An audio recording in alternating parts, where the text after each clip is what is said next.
আসসালামু আলাইকুম প্রিয় এইচএসসি শিক্ষার্থী বন্ধুরা। আশা করছি সকলেই ভালো আছো এবং সুস্থ আছো। আজকে তোমাদের সাথে আমি নিয়ে এসেছি একটি ওয়ান শট ক্লাস।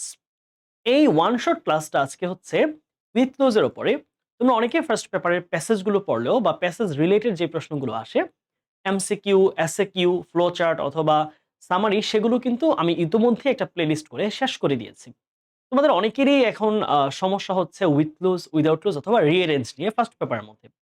তো তার জন্য আমার ভাবনা সেটা হচ্ছে তোমাদেরকে ওয়ান শট ক্লাস দিয়ে একটা ক্লাসের মধ্যে বেশ কিছু প্রবলেমকে অ্যানালাইসিস করে তোমাদেরকে যদি সলভ করে দেই তাতে তোমাদের বেশ উপকারে আসবে সেটা মনে করছি। আজকে আমরা আজকের ওয়ান শট ক্লাসে আলোচনা করব উইথ ক্লোজ নিয়ে। উইথ ক্লোজ এর বেশ কিছু আলোচনা আমরা করব আজকে। উইথ ক্লোজে কি ধরনের পরিবর্তন করতে পারবো, কোনগুলো করতে পারবো না, উইথ ক্লোজের প্রশ্নগুলোকে চিন্তা করব কিভাবে, এইরকম ভাবে আমরা আজকের ক্লাসটিকে সাজিয়েছি। আজকে ক্লাসে আমরা ২০২৪ থেকে শুরু করে পেছনের দিকে ১৭ পর্যন্ত বিভিন্ন বোর্ডের বিভিন্ন সালের প্রশ্ন নিয়ে আমরা আলোচনা করব। আজকের ক্লাসটা যদি তোমরা শুরু থেকে শেষ পর্যন্ত মনোযোগ দিয়ে করতে পারো তাহলে তোমাদের উইথ ক্লোজের উপর বেশ বড় একটা স্ট্রং জোন তৈরি হবে। এবং এটা আমি বিশ্বাস করি যে তোমরা যদি পরীক্ষার হলে তোমরা কোনো প্রশ্ন কমন নাও পাও, সেক্ষেত্রেও প্রশ্নগুলো উত্তর করার যে কৌশলটা সেটা তোমরা আজকে ক্লাসে অর্জন করতে পারবে। পুরো জার্নির জন্য তোমাদের সাথে আছি মানিক ভাইয়া, পড়াশোনা করেছি ঢাকা বিশ্ববিদ্যালয় থেকে। চলো আমরা আজকের জার্নিটা শুরু করি। আজকে আমরা পড়াশোনা করব উইথ ক্লোজ নিয়ে। উইথ ক্লোজ নিয়ে যাবতীয় আলোচনা আমাদের আজকের ক্লাসের আলোচ্য বিষয়বস্তু। সো আমরা একটা ক্লাসেই অনেকগুলো প্রবলেম নিয়ে আজকে আমরা আলোচনা করব। ওকে, আমরা আগে একটু উইথ ক্লোজ এর প্রশ্নের প্যাটার্নটা বুঝি। দেখো, উইথ ক্লোজে আমাদের ফার্স্ট পেপারের আমাদের কোয়েশ্চেন নাম্বার ৪ এ থাকে উইথ ক্লোজ এবং এখানে মোট ১০টা গ্যাপের জন্য তোমাকে ৫ মার্ক বরাদ্দ থাকবে। অর্থাৎ প্রত্যেকটা সঠিক উত্তরের জন্য তুমি পাবা 0.5 মার্ক করে। তাহলে ১০টা উত্তর করলে কি হচ্ছে? ১০টা উত্তর করলে সঠিক দিতে পারলে তুমি পাচ্ছ ৫ মার্ক এখানে। আচ্ছা, তাহলে এইখানে কিছু জিনিস আছে। উইথ ক্লোজ এর বেলায় আমরা একটু খেয়াল রাখবো যে কি, কি পরিবর্তন করা যাবে। আমরা অনেকেই দেখবা তোমরা বক্সে যখন প্রশ্নটা দেখবা তখন দেখবা বক্সে ১২টা থেকে ১৪টা ওয়ার্ড দেওয়া থাকে। সর্বোচ্চ ১৪টা পর্যন্ত দেওয়া থাকে। আর একটা প্যাসেজ দেওয়া থাকে। প্যাসেজের বিভিন্ন জায়গায় গ্যাপ থাকে। এখন ভাইয়েরা, এখন প্রশ্ন হচ্ছে আমি কোনটা বসাবো? এইটা যেমন বুঝতে হবে, পাশাপাশি আরেকটা জিনিস খেয়াল রাখতে হবে যে যেই উত্তরটা দিচ্ছি সেটা গ্রামাটিক্যালি সঠিক কিনা। হ্যাঁ, কারণ এগুলোর মধ্যে বিভিন্ন ধরনের পরিবর্তন করার সুযোগ থাকে।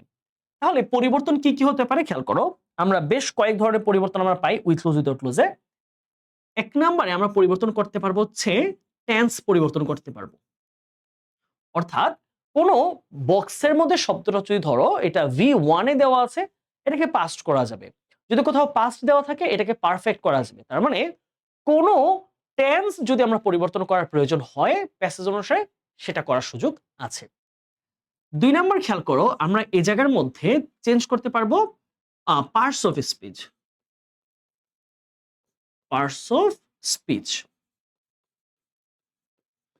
আমরা পার্টস অফ স্পিচ চেঞ্জ করতে পারি। অর্থাৎ ধরো বক্সের মধ্যে কোনো ওয়ার্ড নাউনে দেওয়া আছে, ওটাকে আমরা অ্যাডজেক্টিভে দিতে পারবো। কোনো ওয়ার্ড অ্যাডজেক্টিভে দেওয়া আছে আমরা এটাকে ভার্ব করতে পারবো। এরকম ইন্টারচেঞ্জ করা যাবে। পার্ট অফ স্পিচের ইন্টারচেঞ্জ করা যাবে। ৩ নাম্বার আমাদের আরেকটা জিনিস আমাদের কাজে লাগে, সেটা হচ্ছে সিঙ্গুলার প্লুরাল করতে পারবো। সিঙ্গুলার এবং প্লুরাল। অর্থাৎ ধরো বক্সে যেই শব্দগুলো দেওয়া আছে বা শব্দটা দেওয়া আছে, ধরো এটা সিঙ্গুলার দেওয়া আছে। এখন তোমার প্যাসেজের সাপেক্ষে সেটা প্লুরাল প্রয়োজন হচ্ছে, সেটা করার সুযোগ আছে। এবং সবশেষে আমরা আরেকটা পরিবর্তন করতে পারি, সেটা হচ্ছে ভয়েস চেঞ্জ। অর্থাৎ তোমার যেই মূল শব্দটা সেটা হয়তো দেওয়া আছে, অ্যাক্টিভে শব্দটা দেওয়া আছে, অর্থাৎ V1 এ দেওয়া আছে। কিন্তু তুমি যখন অ্যান্সার করতেছো তখন খেয়াল করলা যে অ্যান্সারের সাপেক্ষে তোমার এইটা সাবজেক্টটা নিজে কাজ করছে না, তখন প্যাসিভ ভয়েস ইউজ করবা। তাহলে ওই প্যাটার্নে তুমি প্যাসিভের ভার্বটাকে চেঞ্জ করতে পারবা।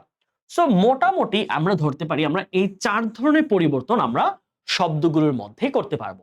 আমাদের বক্সে দেওয়া যে শব্দগুলো থাকবে সেগুলো আমি যখন ব্যবহার করব সেসব ক্ষেত্রে আমরা এই ৪ রকমের পরিবর্তন করতে পারবো। বুঝা গেল? তাহলে আমরা এই জিনিসগুলো মাথায় রাখবো যে আমরা সবসময় যে বক্সে যেই ওয়ার্ডটা দেওয়া আছে সেটাই বসবে, নট নেসেসারিলি। কখনো, কখনো তার গ্রামাটিক্যাল পরিবর্তন হতে পারে। সেটা মাথায় রেখেই আমাদের উত্তরগুলো করতে হবে। আচ্ছা, আমরা তাহলে এখানে তো আমরা সূত্র পড়াবো না, যেহেতু আমাদের এইচএসসি পরীক্ষার সামনে। আমরা হচ্ছে বেশ প্রশ্নগুলোকে সলভ করব, ঠিক আছে? চলো আমরা প্রথম প্রশ্ন শুরু করি, আর কথা না বাড়িয়ে। ঢাকা বোর্ডে 2024 আসা প্রশ্ন। আমরা 24 থেকে শুরু করেছি, আমরা ধীরে ধীরে ধীরে ধীরে পিছনের দিকে যাব। ঢাকা বোর্ডে 2024 এর প্রশ্নটাকে আমরা একটু সলভ করব। এই হচ্ছে আমাদের প্রশ্নটা, মূলত এটা ছিল ঢাকা বোর্ডে 24 প্রশ্ন, সর্বশেষ যে পরীক্ষা হয়েছে। এখানে 1 2 3 4 5 6 মোট 12টা শব্দ দেওয়া আছে, আর এই হচ্ছে আমাদের প্যাসেজ। তাহলে এখন প্রশ্ন আসে যে ভাইয়া, আমরা যখন পরীক্ষার হলে গিয়ে খাতাটা পাবো, তোমরা যখন খাতাটা পাবা বা প্রশ্নটা পাবা, প্রশ্ন পাওয়ার পরে এই প্রবলেমটা যখন সলভ করতে আসবা, ধরো তুমি এমসিকিউ সলভ করেছে, এসিকিউ করেছো, ফ্লো চার্ট করেছো, সামারি করেছো, এখন তুমি আসলে 4 নাম্বারে এই প্রবলেমটা তুমি সলভ করবা, তাই না? এখন প্রশ্ন হচ্ছে ভাই, আমি এটা সলভ করার অরিজিনাল সিস্টেমটা আসলে কি? সাইকোলজিক্যালি তুমি কোন নিয়মটাকে ফলো করলে তুমি বেটার মার্ক করতে পারবা, এটা হচ্ছে তোমার জানার বিষয়। অনেক স্টুডেন্ট যেটা করে সেই ভুলটা, সেটা হচ্ছে তারা প্রথমে প্রশ্নটা পেয়ে তারা এই প্যাসেজটার দিকে চোখ বুলায়। সবার আগে যেটা করে এই প্যাসেজটার দিকে চোখ বুলায়, প্যাসেজ দিকে দেখে। দেখো, এখন তোমার শব্দে ভান্ডারে কি কি শব্দ আছে এইটা তুমি জানো না, তুমি শুধু প্যাসেজটা পড়তেছো, তাহলে কিন্তু তোমার যেই বোধ শক্তিটা বা তোমার যে সেন্সটা আসবে না, কিন্তু যেখানে কি বসাইতে পারবা। তাহলে এইখানে কোন শব্দটা বসবে, এইটা তোমার যদি শব্দ ভান্ডার সম্পর্কে জানা থাকে, তাহলে তুমি ধারণা করতে পারবা যে হ্যাঁ, সি নাম্বারে এটা হতে পারে। এজন্য আমি সবসময় সাজেস্ট করি যে তোমরা এই প্যাসেজটার দিকে প্রথমে ফোকাস না করে সবার আগে দায়িত্ব হচ্ছে তুমি এইখানে যে শব্দগুলো আছে 12টা বা 14টা, এগুলো অ্যাটলিস্ট 2বার পড়বা। 2বার পড়লে যেটা হবে, তোমার যে শব্দ ভান্ডার, তোমার যেই ভোকাবুলারি এখানে কি কি দেওয়া আছে, সেটা তোমার একটা আন্ডারস্ট্যান্ডিং তৈরি হবে। So it will help you solving this question. তো এই জিনিসটা দরকার যে তোমরা যখনই উইথ লুজ অথবা উইদাউট লুজে তো নাই, উইথ লুজ সলভ করবা, তখন তুমি এই বক্সের 12টা শব্দ বা 14টা শব্দকে একবার দেখবা। সো আমরা এই প্যাটার্নে আগাবো, প্রত্যেকটা প্রবলেম আজকে এই প্যাটার্নে সলভ করব। আমরা আগের শব্দগুলো চলো একটু পড়ে নিই। প্রথমে দেওয়া আছে কি দেখো, প্রসপার। প্রসপার মানে হচ্ছে উন্নতি সাধন করা বা হচ্ছে সফলতা লাভ করা, প্রসপার। ইমমর্টাল, আমরা দেখো এগুলো কিন্তু অনেক পার্ট অফ স্পিচ চেঞ্জ হবে, এটা আমরা এখানে এসে আলোচনা করব। ইমমর্টাল শব্দ অর্থ হচ্ছে অমর। ইমমর্টাল মানে যে মারা যায় না, অমর। বি বি মানে হচ্ছে হওয়া। বি শব্দ অর্থ হচ্ছে হওয়া, এটা ভার্বের বেস ফর্মে আছে, হওয়া। আর এইটার অনেকগুলো ফরম্যাট হয়, যেমন ধরো এম, ইজ, আর হচ্ছে প্রেজেন্ট ফর্ম। আর এটা পাস্ট ফর্ম আছে, ওয়াজ অথবা ওয়্যার। আবার হওয়া অর্থে কিন্তু শুধু বিও ব্যবহৃত হতে পারে, হ্যাঁ। এটা ব্যবহারের উপর নির্ভর করবে যে বি হবে নাকি এম ইজ আর দিব আমি। তারপর আছে পজিটিভ, ইতিবাচক। সো মানে তাই, কান্ট্রি মানে দেশ, হেল্প মানে সাহায্য করা, ওয়েলফেয়ার মানে মঙ্গল বা কল্যাণ। ওয়েলফেয়ার মানে কি পাচ্ছি আমরা, কল্যাণ, কল্যাণ বা মঙ্গল। আইডিয়ালিজম অর্থ হচ্ছে আদর্শবাদ। আইডিয়ালিজম থেকে কিন্তু আইডিয়া আসে, হ্যাঁ, আইডিয়া, আইডিয়াল, ওকে। ম্যাটেরিয়ালিজম অর্থ হচ্ছে বস্তুবাদ। তাহলে আদর্শবাদ, বস্তুবাদ দুইটাই নাউনে আছে। হ্যান্স এই কারণে কোয়ালিটি মানে হচ্ছে গুণাগুণ, ওকে। তাহলে আমরা শব্দগুলো আরেকবার দেখে খেয়াল করো। প্রসপার উন্নতি সাধন করা, ইমমর্টাল অর্থ হচ্ছে অমর। বি মানে হওয়া, পজিটিভ মানে ইতিবাচক, সো মানে হচ্ছে তাই, কান্ট্রি মানে দেশ, হেল্প মানে সাহায্য করা, ওয়েলফেয়ার মানে হচ্ছে কল্যাণ, আইডিয়ালিজম শব্দ অর্থ হচ্ছে আদর্শবাদ, ম্যাটেরিয়ালিজম মানে হচ্ছে বস্তুবাদ, হ্যান্স মানে হচ্ছে এই কারণে, আর কোয়ালিটি মানে হচ্ছে গুণাগুণ কারো, ওকে। আচ্ছা, এবার আমরা একটু প্রশ্ন সলভ করার দিকে আসি, চলো। বলেছে good citizens are dash people who are possessing the dash attitude about their society, community and dash also. Okay, খেয়াল করো, প্রশ্ন বোঝার চেষ্টা করো। এখানে আমরা অনেকগুলো অ্যানালাইসিস দেখাবো, তোমার অ্যানালাইসিস গুলোকে নোট করবা, যেন তোমার এই টাইপের অ্যানালাইসিস থেকে যেন তোমার পরীক্ষা যখন প্রশ্ন আসবে তুমি যেন অ্যান্সার করতে পারো। তাহলে কি পাচ্ছি, good citizens are dash people, ওকে। তাহলে সুনাগরিকেরা, তাহলে গুড সিটিজেন্স মানে কি পাচ্ছি, সুনাগরিক। তাহলে সুনাগরিকেরা, সুনাগরিকেরা কি, তাহলে বলেছে যে সুনাগরিকেরা হলো ড্যাশ পিপল, কেমন মানুষ, যারা কিনা আর পজেসিং ধারণ করে। তাহলে সুনাগরিক হলো সেই সকল ব্যক্তি বা সেই সকল ব্যক্তি যারা ধারণ করে দ্য ড্যাশ অ্যাটিটিউড, এমন রকম মনোভাব, about their society, community and dash also, তারা তাদের সমাজ, তাদের সংস্থা বা সংগঠন এবং ড্যাশ সম্পর্কে এমন রকম মনোভাব রাখে। এবার একটু চিন্তা করো, তাহলে এইখানে একটা সুন্দর, তুমি আগে সি দিয়ে আমি শুরু করছি, অ্যান্সারটা বাকিগুলোতে যাচ্ছে, দেখো। এই এন্ড সবসময় খেয়াল রাখবা, এন্ড তার আগে এবং পরে একই রকম জিনিসকে কানেক্ট করার একটা প্রবণতা থাকে। অর্থাৎ এন্ড এর আগে যদি স্থান থাকে, এন্ড এর পরেও স্থান হয় সাধারণত। এন্ড এর আগে যদি কোনো ধরনের সময় থাকে, এন্ড এর পরেও সময় হয়। এন্ড এর আগে যদি ব্যক্তির নাম থাকে, সাধারণত এখানেও নামের জিনিসই বসে। তাহলে এন্ড এর আগে দেখো দুইটা সংস্থা দেওয়া আছে বা দুইটা প্রতিষ্ঠান, একটা হচ্ছে কমিউনিটি আর একটা কি আছে দেখো তো, এই যে সোসাইটি। তাহলে এইটার কাছাকাছি কিছু হবে। তাহলে সুনাগরিক সমাজের ব্যাপারে সতর্ক, সে তার সংস্থা কমিউনিটি লোকালয়ের ব্যাপারে সতর্ক, এবং কি সে সর্বশেষ কিসের ব্যাপার সতর্ক, তার দেশের ব্যাপারে সে সতর্ক। তাহলে কি হবে এই জায়গায়, এই জায়গায় আমাদের উত্তর হচ্ছে কান্ট্রি। কি পাচ্ছি আমরা, কান্ট্রি অলসো। ওকে, তাহলে এন্ড দিয়ে আমরা এই উত্তরটা করতে পারলাম। তাহলে এখন আসলে বাকি অঞ্চলগুলো করি। Good citizens are dash people, তাহলে সুনাগরিকেরা কেমন মানুষ। তাহলে খেয়াল করো এখানে অ্যান্সারটা কি হবে এটা আগে বোঝো। এই পিপল এটা হচ্ছে একটা নাউন, আমরা সাধারণত এটাকে বলি হচ্ছে কমন নাউন। সবসময় মাথায় রাখবা, নাউনের পূর্বে নাউনের পূর্বে যদি গ্যাপ থাকে তাহলে তুমি সাধারণত অ্যান্সারটা হবে হচ্ছে অ্যাডজেক্টিভ। নাউনের পূর্বে যদি কোনো গ্যাপ পাও, নাউনের পূর্বে যদি কোনো গ্যাপ থাকে তাহলে সেই উত্তরটার দিকে উত্তরটা হবে হচ্ছে অ্যাডজেক্টিভ। তাহলে আমি বলতে পারি না যে সুনাগরিকরা হলো আদর্শ মানুষ, হু আর পজেসিং, যারা ধারণ করে রাখে দ্য ড্যাশ অ্যাটিটিউড। অ্যাটিটিউড মানে কি, আচরণ। আবার দেখো বা মনোভাব, দৃষ্টিভঙ্গি, এই অ্যাটিটিউড একটা নাউন। তাহলে এই নাউনকে মডিফাই কে করবে, এখানে আরেকটা অ্যাডজেক্টিভ লাগবে তোমার। তার মানে আমি যে দুইটা অ্যান্সার এখানে বসাবো, দুইটাই আমি সূত্র অনুযায়ী পাচ্ছি কি, অ্যাডজেক্টিভ। কারণ কি, এখানেও আছে একটা নাউন, আবার এইখানেও কি আছে একটা নাউন। তাহলে নাউনের আগে গ্যাপ মানে হচ্ছে এখানে তোমাকে অ্যাডজেক্টিভ বসাতে হবে। তাহলে এখানে আইডিয়ালিজম খেয়াল করো, আইডিয়ালিজম, ISM থাকার মানে হচ্ছে এটা একটা নাউন। আমার তো নাউন লাগবে না, আমার লাগবে হচ্ছে অ্যাডজেক্টিভ। আইডিয়ালিজমের অ্যাডজেক্টিভ হচ্ছে আইডিয়াল। আইডিয়াল, ওকে। তাহলে গুড সিটিজেন্স আর আইডিয়াল পিপল, সুনাগরিকরা হলো আদর্শ মানুষ, হু are possessing the dash attitude. তাহলে সুনাগরিক যারা রাষ্ট্রের আইন কানুন মেনে চলে, রাষ্ট্রের সংবিধান মেনে চলে, রাষ্ট্রের প্রতি শ্রদ্ধা প্রদর্শন করে, রাষ্ট্রের দায়িত্ব পালন করে, তারা কেমন মনোভাব, অবশ্যই তারা ইতিবাচক মনোভাব ধারণ করে রাষ্ট্র সমাজ সম্পর্কে।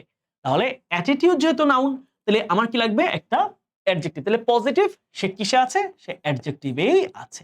সো আমি অ্যাডজেক্টিভ সরাসরি বসাতে পারছি। তাহলে কি পাচ্ছে, পজিটিভ। ওকে, তারপর আসো কি বলেছে, দে নেভার পজেস। দে মানে কারো ওই যে সুনাগরিকেরা, দে নেভার পজেস, তারা কখনোই ধারণ করে না the quality of dash deviated. Okay, তাহলে আমরা একটা এক্সট্রা পেজ নিয়ে আমরা এখানে আলোচনাগুলো করি। খেয়াল করো, আমরা কি পেলাম, অ্যাডজেক্টিভের সাথে সম্পর্ক কার আছে, ভালো সম্পর্ক। অ্যাডজেক্টিভের সাথে সবচেয়ে ভালো সম্পর্ক হচ্ছে নাউন, তাই তো। তাহলে নাউনের যদি তুমি দেখো নাউনের আগে গ্যাপ আছে, তাহলে সেখানে অ্যাডজেক্টিভ বসাবা। আবার যদি দেখো অ্যাডজেক্টিভের পরে গ্যাপ দেওয়া আছে, তাহলে সেখানে তুমি নাউন বসাবা। এই দুইটার একটা ভালো কম্বিনেশন তুমি খেয়াল রাখবে। এবার এইখানে আসি একটু আমরা প্রিপোজিশনের ব্যবহার। দেখো কি আছে, অফ। তাহলে বলেছে যে they never possess the quality of dash deviated from the right path. Deviate মানে হচ্ছে পথভ্রষ্ট হওয়া, পথভ্রষ্ট, পথভ্রষ্ট। আচ্ছা, এখন প্রশ্ন, পথভ্রষ্ট হওয়া, রাইট। তাহলে হওয়া কি আমাদের বি পাচ্ছি, বি অর্থ হচ্ছে হওয়া। তাহলে এখন এই যে অফ, এই অফের কারণে এখানে একটা পরিবর্তন ঘটবে, কি এটা আমরা একটু এখানে আলোচনা করি। দেখো প্রিপোজিশনের আমাদের দুইটা সুন্দর নিয়ম আছে। একটা হচ্ছে টু, টু প্রিপোজিশনের পরে যদি ভার্ব বসে সেটা হবে ভার্বের বেস ফর্ম। কি বললাম, প্রিপোজিশন টু এর পরে যদি আমাদের ভার্বটা থাকে তাহলে সেটা হবে হচ্ছে ভার্বের বেস ফর্ম, যেটাকে আমরা বলি হচ্ছে ইনফিনিটিভ বলে থাকি। আমরা এটাকে কি বলি, আমরা এটাকে বলি হচ্ছে ইনফিনিটিভ।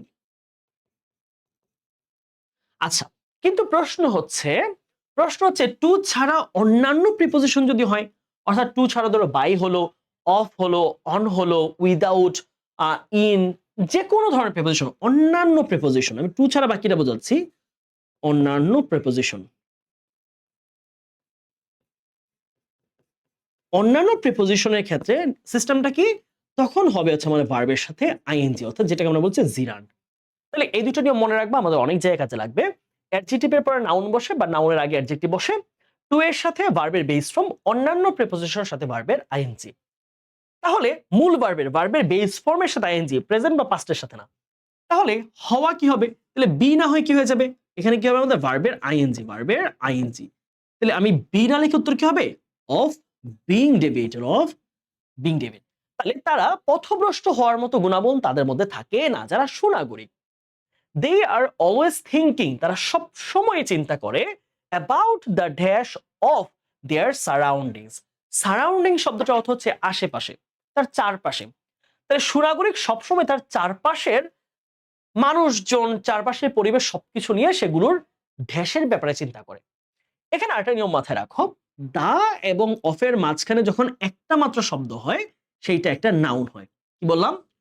দা এবং অফের মাঝে যদি একটি মাত্র গ্যাপ দেখো তাহলে সেটা আনডাউটেডলি একটা নাউন। একটা মাত্র গ্যাপ থাকলে, তাহলে দা এবং অফের মাঝে একটি গ্যাপ থাকলে সেটা কি হবে? দা এবং এখানে যদি অফ দেখো তাহলে মাঝখানে কি হবে? একটা নাউন হবে। দা এবং অফের মাঝখানে কি বসে? একটা নাউন। তাহলে বলেছে যে সুনাগরিকেরা তাদের আশেপাশের সকলের কল্যাণের ব্যাপার নিয়ে তারা চিন্তা করে। তাহলে কল্যাণ কি হবে? ওয়েলফেয়ার, এটা নাউনে আছে। নাউন থাকলে কোনো পরিবর্তন দরকার নাই, আমার উত্তর কি হবে? ওয়েলফেয়ার। ওকে, তারপর আসি, they have all the good dash. Okay, খেয়াল করো, এখন বলছে they have all the good dash that lead them to the path of dash others. আবার দেখো প্রিপোজিশন, তাহলে প্রিপোজিশনের পরে এখানে যেই শব্দটা বসবে সেটা কি বসবে? অবশ্যই আইএনজি বসবে।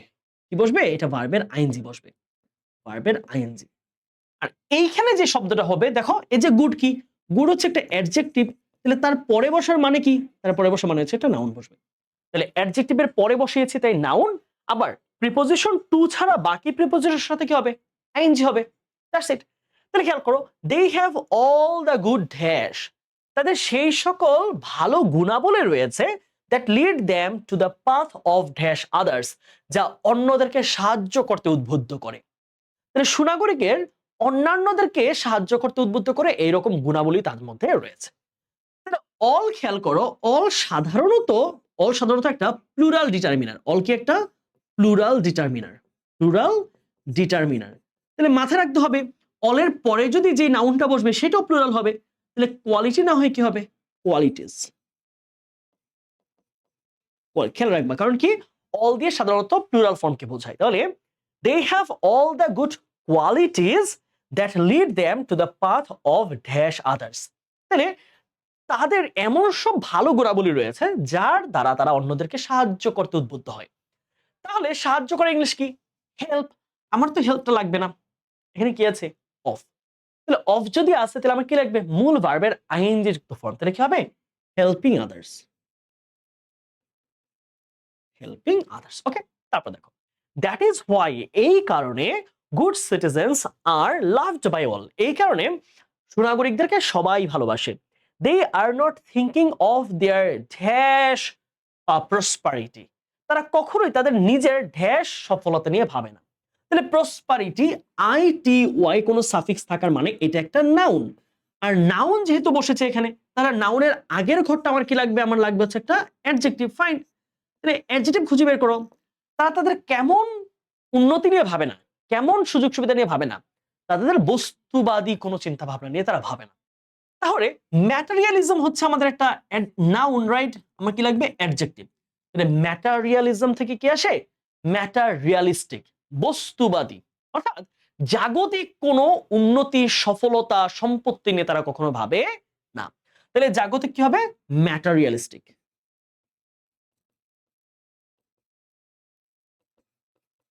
ওকে, ম্যাটেরিয়ালিজম থেকে ম্যাটারিয়ালিস্টিক। ওকে, এবং এই কারণেই they dedicate their lives for others which dash them, তারা তাদের জীবনকে অন্যের কারণে উৎসর্গ করে দেয় যা তাদেরকে অমর করে তোলে। তাহলে তাহলে কি হবে? এই কারণে, এই যে হ্যান্স অর্থ কি? এই কারণে, এই কারণে, এই কারণে। তাহলে কি হবে? হ্যান্স অর্থ এই কারণে। তাহলে hence and hence they dedicate their lives, তারা তাদের জীবনকে উৎসর্গ করে ফর আদার্স, অন্যের জন্য। টেন্সটা খেয়াল করো, টেন্স কি এখানে? দে ডেডিকেট দেয়ার লাইফ। তাহলে এটা কিসে আছে? এটা হচ্ছে আমাদের ভার্বের প্রেজেন্ট ফর্মে। তাহলে আমাদের এই যে প্রিন্সিপাল ক্লজটা যেহেতু ভার্বের প্রেজেন্ট ফর্মে আছে, যেটা কিনা হুইচ কিন্তু থার্ড পারসন সিঙ্গুলার। হুইচ কি? হুইচ বলতে বুঝাইছে এই যে তাদের ডেডিকেশনটা, এই যে অন্যের জন্য যে সুনাগরিকরা নিজের জীবনকে উৎসর্গ করে, এই জিনিসটা তাদেরকে অমর করে তোলে। ইমমর্টাল এটা কিন্তু অ্যাডজেক্টিভ। এটা কি অ্যাডজেক্টিভ? আমার লাগবে কি? আমার লাগবে ভার্ব। ইমমর্টালের ভার্ব হচ্ছে ইমমর্টালাইজ। ইমমর্টালাইজ। তাহলে এখন সাবজেক্ট যেহেতু থার্ড পারসন সিঙ্গুলার মানে রিলেটিভ প্রোনাউনটা এটা তো সাবজেক্টে কাজ করতেছে। তাহলে রিলেটিভ প্রোনাউন যেহেতু থার্ড পারসন সিঙ্গুলার, এইখানে যে তুমি প্রেজেন্ট টেন্সে ভার্বটা বসাবো এটা কি হবে? ওইটা ভার্বের সাথে এস বা ইএস যুক্ত হবে প্রেজেন্ট টেন্সে। আমরা কি পাচ্ছি এখানে? ভার্বের প্রেজেন্ট ফর্মের সাথে এস অথবা ইএস যুক্ত হবে। তাহলে কি পাবো আমি? ইমমর্টালাইজ হচ্ছে ভার্ব, ইমমর্টালাইজেস। ইমমর্টালাইজেস। ওকে? তাহলে এবং এই কারণেই they dedicate their lives for others which immortalises them. তারা মানুষের জন্য জীবন উৎসর্গ করে যা তাদেরকে অমর করে তোলে। এটা চিরন্তন সত্য কথা। যে কথা সার্বজনীন, যে কথা সত্য, যে কথা সকলের ক্ষেত্রে প্রযোজ্য, এটা প্রেজেন্ট ইনডেফিনিট টেন্সের একটা। ওকে? আশা করছি তোমরা ঢাকা বোর্ডের 24 এর প্রশ্নটা বুঝেছো। আমরা চলো তার পরের প্রশ্নটাতে চলে যাই। ওকে, আমরা দিনাজপুর বোর্ড 24 আমরা 24 এর 2টা প্রশ্ন রেখেছি, ঢাকা আর হচ্ছে দিনাজপুর বোর্ড। ওকে, আমরা দিনাজপুরের প্রশ্নে চলো একটু খেয়াল করি। হ্যাঁ, তো প্রথম কাজ কি আমাদের? প্রথম কাজ হচ্ছে আমরা মূল শব্দগুলো পড়বো, তারপর আমরা এখানে সলভে চলে আসবো। ওকে, প্রথম শব্দ মিস ইউজ। মিস ইউজ শব্দটার মানে হচ্ছে ভুল ব্যবহার বা অপব্যবহার। যেটা যেভাবে ব্যবহার করা দরকার সেটা না করে এটার যদি বিপরীত ব্যবহার করা হয়, ক্ষতির কারণ হয়, সেটাকে বলা হয় মিস ইউজ। মেক বানানো, ফ্যামিলি মানে পরিবার, এক্সপান্ড মানে হচ্ছে বৃদ্ধি করা, হ্যাঁ, বাড়িয়ে দেওয়া। পপুলার জনপ্রিয়, ইউজার্স ব্যবহারকারী, ইনভেন্ট আবিষ্কার করা, উইদিন মধ্যে। উইদিন প্রিপোজিশনটা অর্থ দেয় হচ্ছে কোনো কিছুর মধ্যে, ঠিক আছে? মধ্যে। ইউজ, ইউজ অর্থ হচ্ছে ব্যবহার করা। এডিক্টেড অর্থ হচ্ছে কোনো কিছুর প্রতি আসক্ত। স্প্রেডস মানে হচ্ছে ছড়িয়ে দেওয়া। স্প্রেড মানে কি? ছড়িয়ে দেওয়া। তার মানে যে ফ্লাওয়ার্স স্প্রেড, কি বলা যায়, ফ্রেগনেন্স। হ্যাঁ, ফুল হচ্ছে সুবাস ছড়ায়, তাহলে কোনো জিনিস ছড়িয়ে দেওয়া বলা হয় কি? স্প্রেড। ওভার মানে কি? ওভার মানে আসলে জুড়ে অর্থে ব্যবহৃত হয় এটা, আবার অন্যান্য প্রিপোজিশনের সাথে ব্যবহৃত হয় অন্য ক্ষেত্রে। হ্যাঁ, আচ্ছা আমরা আরেকবার দেখি। মিসইউজ অপব্যবহার, মেক বানানো, ফ্যামিলি পরিবার, এক্সপান্ড বৃদ্ধি করা, পপুলার জনপ্রিয়, ইউজার্স ব্যবহারকারী, ইনভেন্ট আবিষ্কার করা, উইদিন মধ্যে, ইউজ ব্যবহার করা, এডিক্টেড অর্থ হচ্ছে আসক্ত, স্প্রেডস অর্থ হচ্ছে ছড়িয়ে দেওয়া, আর ওভার মানে হচ্ছে জুড়ে হতে পারে, আবার অন্যান্য ক্ষেত্রে আবার অন্যান্য রকম অর্থ দিতে পারে। ওকে, এখন আমরা একটু শব্দগুলোর ব্যবহার দেখি একটু কেমন হয়। Facebook is an online networking service. Okay, তাহলে বলেছে ফেসবুক একটা online networking service. Fine, Facebook হলো একটা সামাজিক যোগাযোগের মাধ্যম। ওকে, তাহলে আমরা এটা একটা সহজ সেন্টেন্স, এটা আমাদের কোনো বাক্য এখানে নাই। ফেসবুক হলো একটা সামাজিক যোগাযোগের মাধ্যম। It is a dash social networking service. এটা একটা ড্যাশ সোশ্যাল নেটওয়ার্কিং সার্ভিস। এটা ড্যাশ রকমের সামাজিক যোগাযোগের মাধ্যম। এখন খেয়াল করো, এই যে শব্দ জোড়া আছে বা এখানে শব্দগুচ্ছ সোশ্যাল নেটওয়ার্কিং সার্ভিস, এইটার আসলে অর্থ কি দেখো। এটা হচ্ছে, এটাকে আমরা বলেছি নাউন ফ্রেজ, একটা নাউন ফ্রেজ। এখন আমরা জানি নাউনকে মডিফাই করে কে? নাউনকে মডিফাই করতে পারে একটা অ্যাডজেক্টিভ, ঠিক একইভাবে নাউন ফ্রেজকেও অ্যাডজেক্টিভ একটা মডিফাই করতে পারে। তাহলে এখানে কে মডিফাই করবে? একটা অ্যাডজেক্টিভ। তাহলে নাউনকে যেভাবে অ্যাডজেক্টিভ মডিফাই করে, ঠিক একইভাবে নাউন ফ্রেজকেও একটা অ্যাডজেক্টিভ মডিফাই করতে পারে।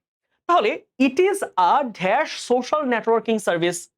তাহলে ফেসবুক এখন কেমন রকম সামাজিক যোগাযোগ মাধ্যম? কেমন রকম? অবশ্যই অনেক বেশি জনপ্রিয়। তাহলে কোনটা পাচ্ছে এখানে অ্যাডজেক্টিভ? অ্যাডজেক্টিভ হচ্ছে কি? পপুলার। তাহলে পপুলার নিজে কিসে আছে? সে অ্যাডজেক্টিভে আছে। আমি কি পাবো?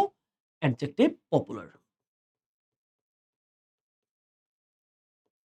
ওকে, তারপর it is dash friendship and relation all dash the world. এই ফেসবুক সারা বিশ্ব জুড়ে বন্ধুত্ব এবং সম্পর্ককে বৃদ্ধি করে চলছে, বাড়িয়ে চলছে। ব্যাপারটা এরকম, ধরো আমরা এখানে ঢাকায় বসে আমরা চট্টগ্রামে একজন মানুষের সাথে ফ্রেন্ডশিপ হচ্ছে না?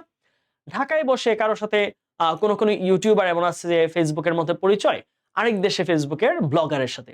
তাহলে এরকম হয়ে কি হচ্ছে, সে আরেক দেশে মানুষের সাথে তার বন্ধুত্ব হয়ে যাচ্ছে। সো এটাই বলেছে। তাহলে এই কথাটা হচ্ছে বর্তমানের ঘটনা, ইট ইজ। তাহলে ইজ কোন টেন্সে? ইজ হচ্ছে প্রেজেন্ট কন্টিনিউয়াস টেন্সকে বোঝায়। ইজ কাকে বোঝায়? Present continuous, present continuous tense. তাহলে ইট ইজ ড্যাশ। তাহলে প্রেজেন্ট কন্টিনিউয়াস টেন্সে আমার অক্সিলিয়ারি অ্যামিজ আর এর পরে মূল ভার্বের কি প্যাটার্ন বসে? ভার্বের সাথে আইএনজি, মূল ভার্বের আইএনজি ফরম্যাটটা বসে। তাহলে কি পাচ্ছি? It is dash friendship and relation. তাহলে এই যে ফেসবুক ছড়িয়ে বা ফেসবুক বাড়িয়েই যাচ্ছে বন্ধুত্ব এবং সম্পর্ক। তাহলে কি হবে? এক্সপান্ড যে ভার্ব আছে তার সাথে আইএনজি যুক্ত হবে, এক্সপান্ডিং।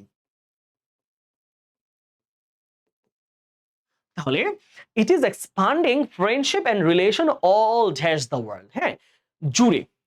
ওভার, ওভার শব্দটা ব্যবহৃত কখন? জুড়ে। যেমন ধরো অল ওভার দ্য ক্লাস, পুরো ক্লাস জুড়ে। অল ওভার দ্য ইউনিভার্সিটি, পুরো ভার্সিটি জুড়ে। অল ওভার দ্য কান্ট্রি, সারা দেশ জুড়ে। অল ওভার দ্য ওয়ার্ল্ড, সারা বিশ্ব জুড়ে। তাহলে কি হবে? All over. তাহলে অল ওভার দ্য ওয়ার্ল্ড। এবার আসো আমরা এই পর্যন্ত প্রেজেন্ট টেন্সের কথাবার্তা শুনলাম। এখন খেয়াল রাখবা, তোমাদের উইথ ক্লোজ হোক বা উইদাউট ক্লোজ হোক, এরকম কখনো কোনো কথার মোচড় থাকে। কথার কখনো কখনো বাক্যের মধ্যিখানে সময়ের একটা মোচড় থাকে, সময়টা ফ্লাকচুয়েশন থাকে। এমন হচ্ছে যে প্রথম কথাগুলো প্রেজেন্টে, কিন্তু মাঝখানে একটা অতীতের ঘটনাকে নিয়ে আসলো। তখন তোমাকে অবশ্যই চিন্তা করতে হবে যে সময়কালের চিন্তা করে কিন্তু প্রেজেন্টের মাঝখানে পাস্ট টেন্স ঢুকতে পারে। যেমন ধরো এখন বলা হলে ফেসবুক খুব জনপ্রিয় বর্তমানের অবস্থাতে, না? ফেসবুক অনেক সম্পর্ক বাড়িয়ে চলেছে, বর্তমানের কথা। বাট হঠাৎ করে কি দিল দেখো, যদিও mark Zuckerberg first dash Facebook. যদিও মার্ক জাকারবার্গ সবার আগে ফেসবুক আবিষ্কার করে বা করবে, নাকি করেছিল? করে বললে সে প্রতিদিন করে, করবে বললে ফেসবুক এখনো দুনিয়াতে আসেই নাই, আর করেছিল বলার মানে হচ্ছে এটা অলরেডি হয়ে গেছে। তাহলে ফেসবুক আবিষ্কার হয়েছে কবে? আমরা জানি ফেসবুক আবিষ্কার হয়েছে 2004 সালে, রাইট? 2004 সালে। তাহলে অতীতের কোনো ঘটনা যদি আমরা বলতে হয়, তাহলে টেন্স কোনটা হবে? Past indefinite. তাহলে আমার কি হবে? V2 হবে। তাহলে আবিষ্কার করেছিলেন, ইনভেন্ট থেকে কি হবে? Invented.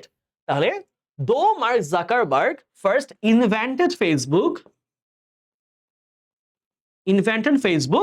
Dash a very short time, কিন্তু অল্প সময়ের মধ্যে।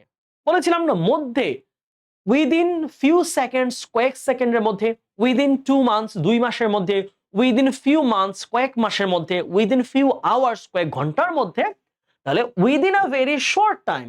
তাহলে যদিও তিনি 2004 সালে ফেসবুক আবিষ্কার করেছিলেন, কিন্তু অল্প সময়ের মধ্যেই, within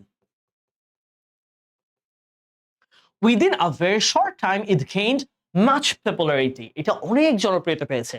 now it has over 1 billion active users. বর্তমানে ফেসবুকে রয়েছে 1 বিলিয়ন, মানে 100 crore active users. Okay, it has love and shared source. Okay, এবার আসো ঠিক কি বলেছে খেয়াল করো।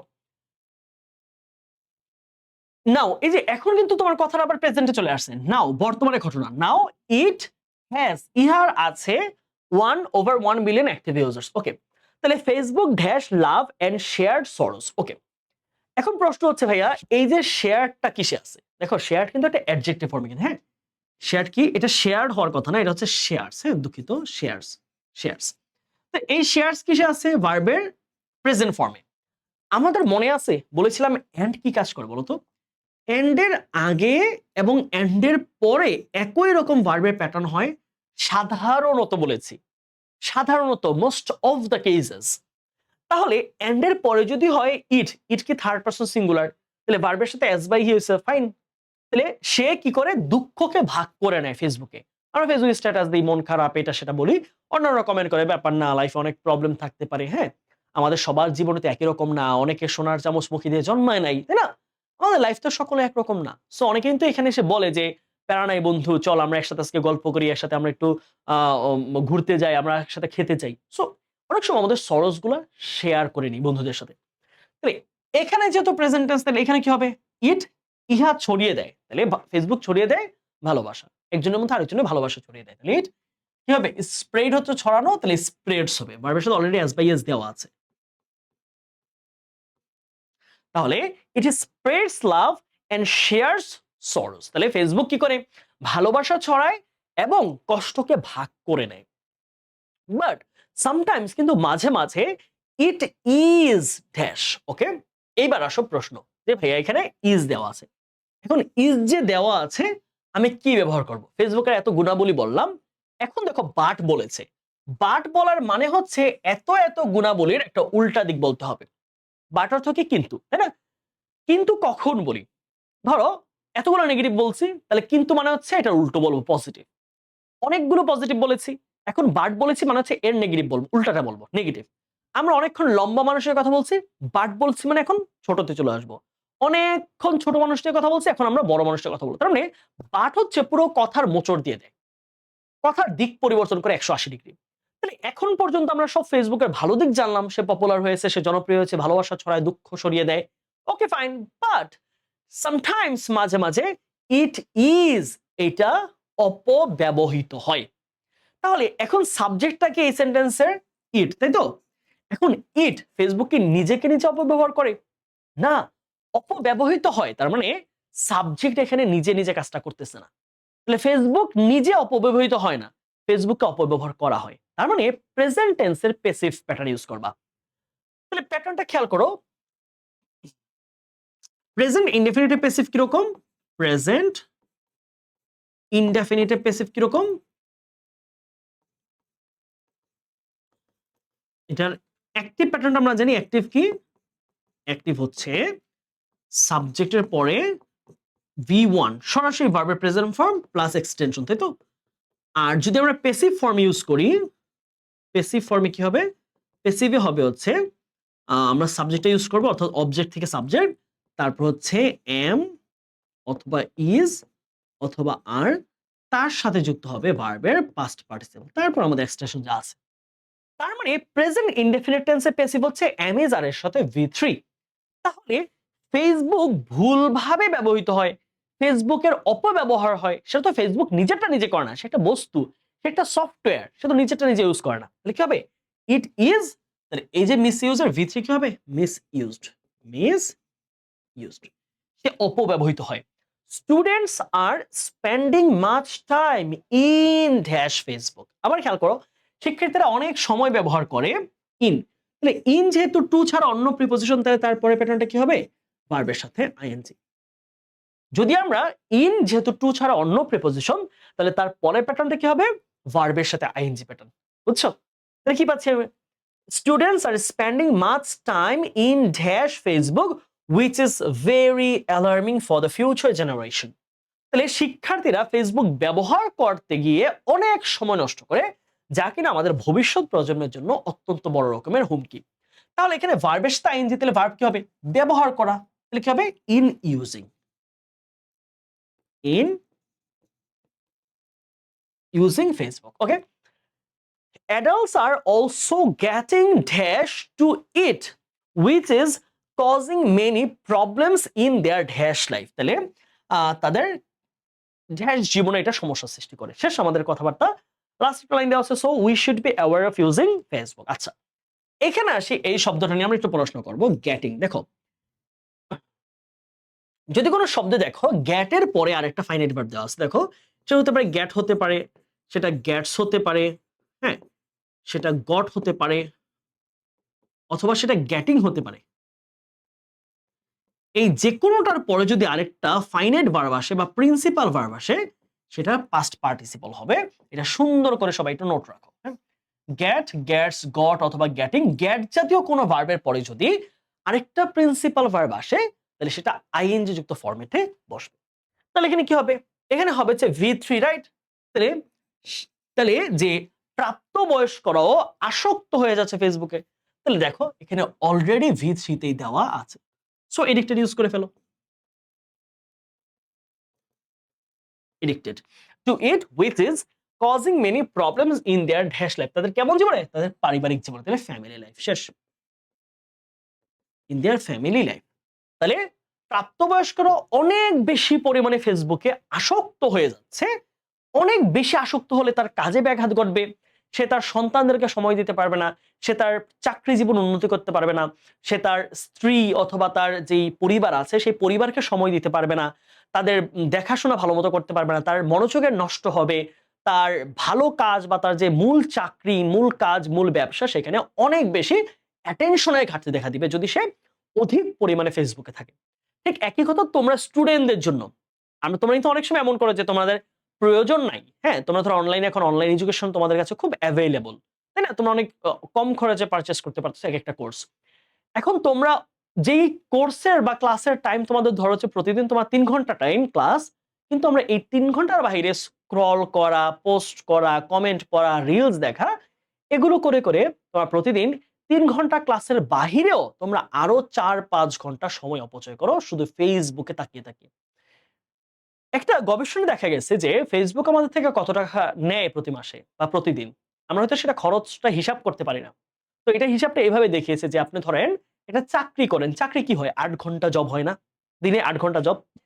এখন দেখো ৮ ঘন্টা জব করে একজন মানুষ ২০,০০০ বা ২৫,০০০ টাকা সে সেলারি পাচ্ছে। তার একদম ফুল টাইম জব ৮ ঘন্টা। ধরো সকাল ১০টা থেকে সন্ধ্যা ৫টা। ব্যাংকের অফিসগুলো চিন্তা করো না, ব্যাংকে যদি যারা চাকরি করে। তাহলে ১০টা থেকে ১১, ১২, ১, ২, ৩, ৪, ৫ তাহলে ৭ ঘন্টা চাকরি। এরপরে যদি তার অফিসে আরো বিভিন্ন কাজ থাকে তাহলে আরো ১ ঘন্টা ধরো ৬টা পর্যন্ত কাজ করে। ৮ ঘন্টা। ৮ ঘন্টা জব করে একজন ব্যাংকের কর্মকর্তা ৩০, ৩৫, ৪০,০০০ টাকা পর্যন্ত ইনকাম করে। তাহলে সেই খরচটাই তো তুমি করতেছো নাকি ৮ ঘন্টা ফেসবুক চালিয়ে? তার মানে তুমি কিন্তু ওই ৩০,০০০ টাকা ইনকাম করার মতো যে মেধা তোমার মধ্যে ছিল সেটা তুমি অপব্যয় করতেছো সোশ্যাল মিডিয়ায় স্ক্রল করে যাতে তোমার বিন্দুমাত্র লাভ হচ্ছে না, বরং তোমার মনোযোগের ঘাটতি করছে, অ্যাংজাইটি বাড়তেছে, দুশ্চিন্তা বাড়তেছে, বিভিন্ন অপ্রয়োজনীয় জিনিস তোমার মাথার মধ্যে ইনপুট হচ্ছে, যার কারণে মূল কাজ তোমরা করতে পারো না।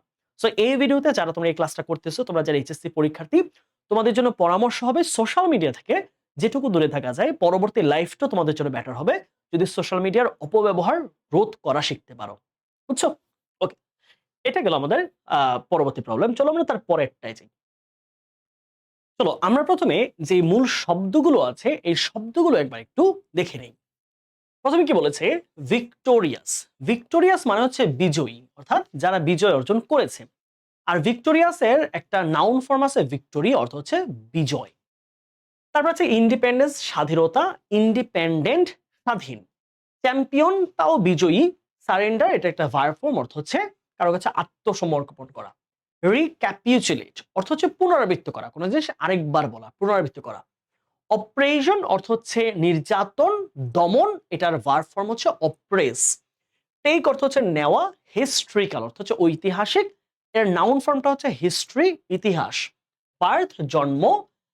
ডিভিশন অর্থ হচ্ছে ভাগ, ডিভাইড অর্থ হচ্ছে ভাগ করা। অ্যাটাক অর্থ হচ্ছে আঘাত করা, ভার্বে আছে। সিগনিফিক্যান্ট মানে হচ্ছে তাৎপর্যপূর্ণ, গুরুত্বপূর্ণ। আচ্ছা, এখন আমরা একটু প্যাসেজটা আসি পড়ার ক্ষেত্রে।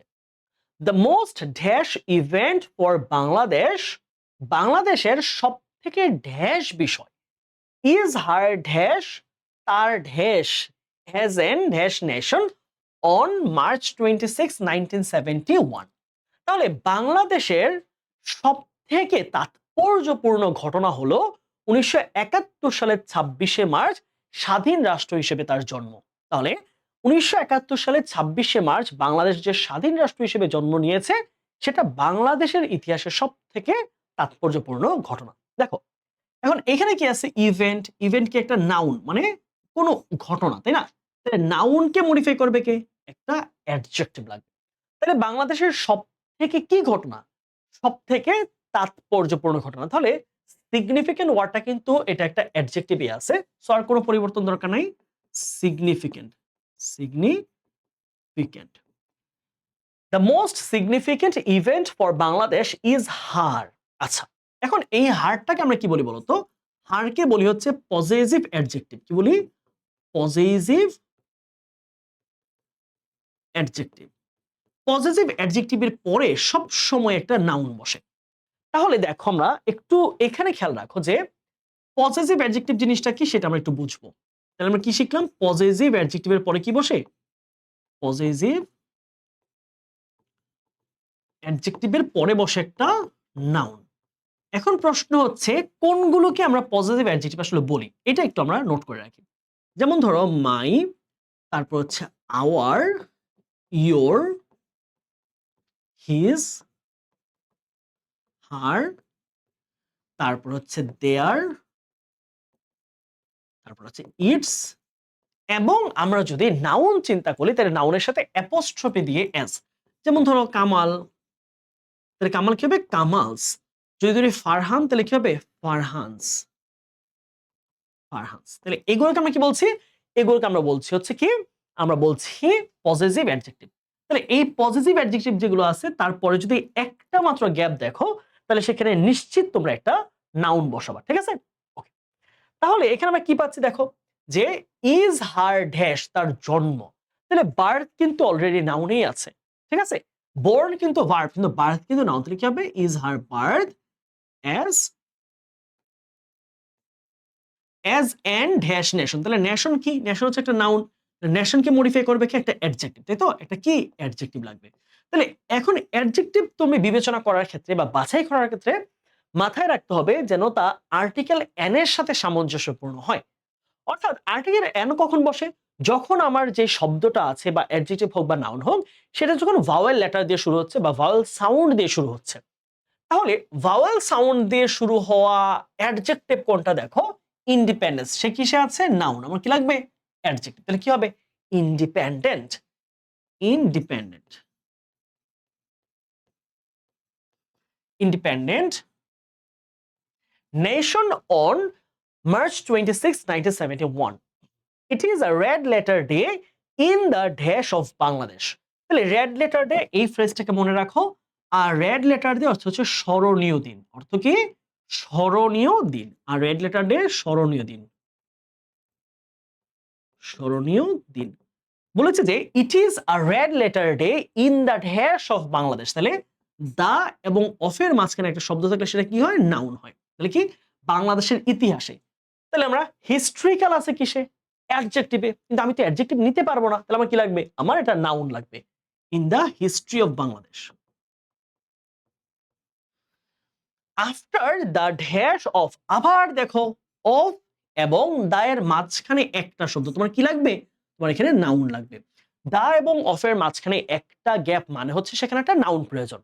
তাহলে বলেছে after the dash of subcontinent. Subcontinent মানে কি? উপমহাদেশ, উপমহাদেশ। তাহলে বলেছে যে উপমহাদেশের বিভক্তির পরে, ভাঙনের পরে উই গট পাকিস্তান। আমরা কাকে পাইলাম আমাদের সাথে? আমরা পাইলাম পাকিস্তানকে। তাহলে কি হবে? আফটার দা, তাহলে আমার ভার্ব নাউন দরকার। তাহলে ডিভিশন কিসে আছে? নাউন আছে, কারণ এস আই ওয়েন সাফিক্স থাকার মানে সেটা হচ্ছে একটা নাউন। তাহলে after the division, after the division of subcontinent we got Pakistan. আমরা পাকিস্তানকে সাথে পাইলাম। But the Pakistanis began to, মনে আছে পড়াইছিলাম একটা ক্লাস, একটা টপিকে আগে, টু এর পরে কি বসে? ভার্বের বেস ফর্ম। ভার্বের কি? Base form. তাহলে পাকিস্তানিরা শুরু করলে আমাদের উপর ড্যাশ আওয়ার পিপল, আমাদের মানুষকে নির্যাতন করা। তাহলে অপ্রেশন আছে আমাদের নাউনে, আমার তো সেটা লাগবে না, আমার লাগবে ভার্ব। তাহলে ভার্ব হচ্ছে অপ্রেস পর্যন্ত, ডাবল এস। তাহলে O double P R E double S. তাহলে but the Pakistanis began to oppress our people. তাহলে আমাদের নাগরিকদেরকে, আমার দেশের মানুষদেরকে তারা নির্যাতন করা শুরু করলো। অ্যাট ফার্স্ট, সবার আগে, দে ড্যাশ আওয়ার ল্যাঙ্গুয়েজ, তারা আমাদের ভাষার উপর আঘাত হানলো। তাহলে এই ঘটনা তো বর্তমানে ঘটনা, পুরো ঘটনা কিন্তু 1947-48 সালের ঘটনা। দেখো এই পাশে কি হয়েছে? V2, কারণ অতীতের ঘটনা। তাহলে এখানে কি হবে? তারা আমাদের ভাষার উপর আঘাত করেছিল 1947 সালে, প্রথম শুরু করছে 48 সালে। তাহলে কি হবে? দে ড্যাশ আওয়ার ল্যাঙ্গুয়েজ, আমাদের ভাষার উপর আঘাত আনলো। তাহলে আঘাত করে ইংলিশ যদি হয় অ্যাটাক, তাহলে পাস্ট ফর্ম কি হবে? They attacked our language, they attacked. We shall never forget the language movement of 1952। আমরা 1952 ভাষা আন্দোলন কখনোই ভুলবো না। The language movement led to the mass upsurge of 1969। তাহলে এই 1900 ভাষা আন্দোলন এই 1969 গণ অভ্যুত্থানের রূপ দিয়েছিল। As a result, ফলে, তাহলে 1969 সালে গণ অভ্যুত্থান, ফলে the war of liberation, মুক্তিযুদ্ধ, ড্যাশ প্লেস ইন 1971। 1971 সালে মুক্তিযুদ্ধ সংঘটিত হয়েছিল। তাহলে সংগঠিত হওয়া একটা সুন্দর ইংলিশ আছে, সেটা হচ্ছে টেক প্লেস, টেক প্লেস। অর্থ হচ্ছে ঘটা, কোনো কিছু ঘটা বা সংগঠিত হওয়া বা সংঘটিত সংঘটিত হওয়া। ঠিক আছে, হওয়া অথবা সংগঠিত হওয়া বা সংগঠিত হওয়া বা ঘটা। তাহলে এই টেক কি আমাদের, এটা হচ্ছে আমাদের ভার্ব। তার মানে তুমি ভার্বটাকে চাইলে যে কোনো রকম টেন্সের সাথে মিলিয়ে চেঞ্জ করতে পারবা। তাহলে এখানে কি হবে, 1971 সালের যেহেতু ঘটনা, প্লেস তো নাউন, নাউনের কোনো চেঞ্জ নাই, তাহলে টেকের জায়গায় আমরা কি ব্যবহার করব, তাহলে the war of liberation took place in 1971। তাহলে তারপর কি হলো, 1971 সালে মুক্তিযুদ্ধ সংগঠিত হলো।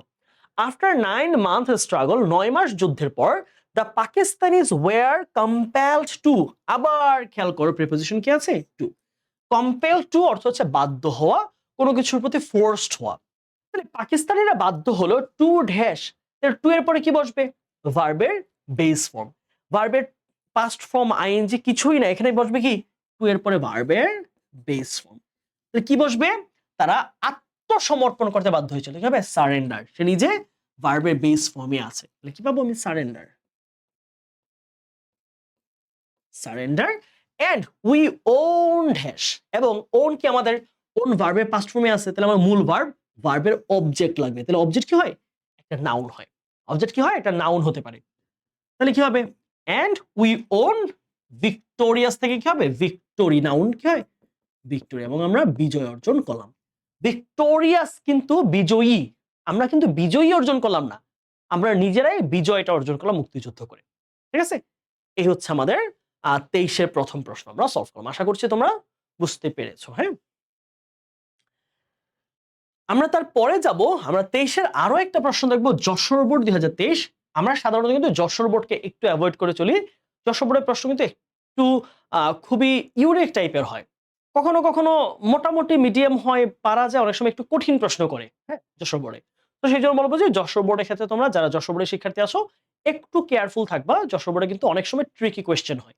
সো ওইসব ব্যাপারের জন্য তোমাকে অবশ্যই প্রায়র প্রস্তুতি রাখতে হবে, যেন ট্রিকি কোয়েশ্চেনে তুমি বেটার মার্ক অ্যান্সার করার মতো যোগ্যতা অর্জন করতে পারো। আমরা যশোর বোর্ডে 23-এর প্রশ্ন একটু দেখবো, চলো। আচ্ছা, আমরা শব্দগুলো একটু পড়ি। হ্যাঁ, অল মানে সব, রাইজ মানে ওঠানো, ফলো মানে হচ্ছে অনুসরণ করা, কেয়ারফুল মানে হচ্ছে সতর্ক, অ্যান্সার মানে উত্তর করা, বিগিন মানে শুরু করা, ইউজ ব্যবহার করা, ডিস্ট্রিবিউট শব্দ অর্থ হচ্ছে বন্টন করে দেওয়া।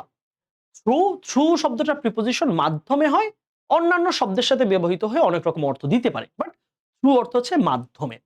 হ্যাভ অর্থ থাকা, হ্যাভ শব্দ অর্থ কি পাই আমরা, থাকা, আমার কিছু কিছু থাকা, তাহলে কি হবে, have.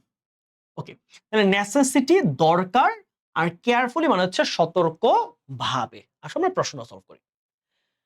Students should be strategic about their examination. তাহলে শিক্ষার্থীদেরকে তাদের পরীক্ষার ব্যাপারে খুবই স্ট্র্যাটেজিক মানে কৌশলী হতে হবে। It is dash for an examinee. Okay, বলেছে এটা একজন পরীক্ষার্থীর জন্য খুবই দরকারি। টু ড্যাশ সাম ইনস্ট্রাকশনস, কিছু ইনস্ট্রাকশন, নিয়ম কানুন কিছু ফলো করা, তাই না? আচ্ছা, এখন প্রশ্ন হচ্ছে ভাইয়া এই জায়গাটা কি হবে। এখানে খেয়াল করো, এই যে ইজ, ইজ ভার্বে একটা নাম আছে, এটার নাম হচ্ছে লিঙ্কিং ভার্ব। সবাই একটু নোট করে রাখো এটাকে, লিঙ্কিং ভার্ব। ওকে, তাহলে লিঙ্কিং ভার্ব কারা, অথবা লিঙ্কিং ভার্ব একটা সাধারণ ধারণা আমরা দেই, চলো কারা কারা লিঙ্কিং ভার্ব, এটা ছোট্ট করে নোট রাখো। সেটা হচ্ছে লিঙ্কিং ভার্বের পরে, লিঙ্কিং ভার্বের পরে কি বসে, পরে সাধারণত একটা অ্যাডজেক্টিভ বসে। কি বসে, অ্যাডজেক্টিভ। লিঙ্কিং ভার্বের পরে কি বসে, আমাদের অ্যাডজেক্টিভ। প্রশ্ন হচ্ছে ভাইয়া লিঙ্কিং ভার্ব গুলো কারা কারা, আমরা দেখি কিভাবে চিনবো এদেরকে। যেমন ধরো বি, বিকাম, তারপর হচ্ছে কল, তারপর হচ্ছে স্মেল, তারপর হিয়ার, তারপর কি অ্যালাউ,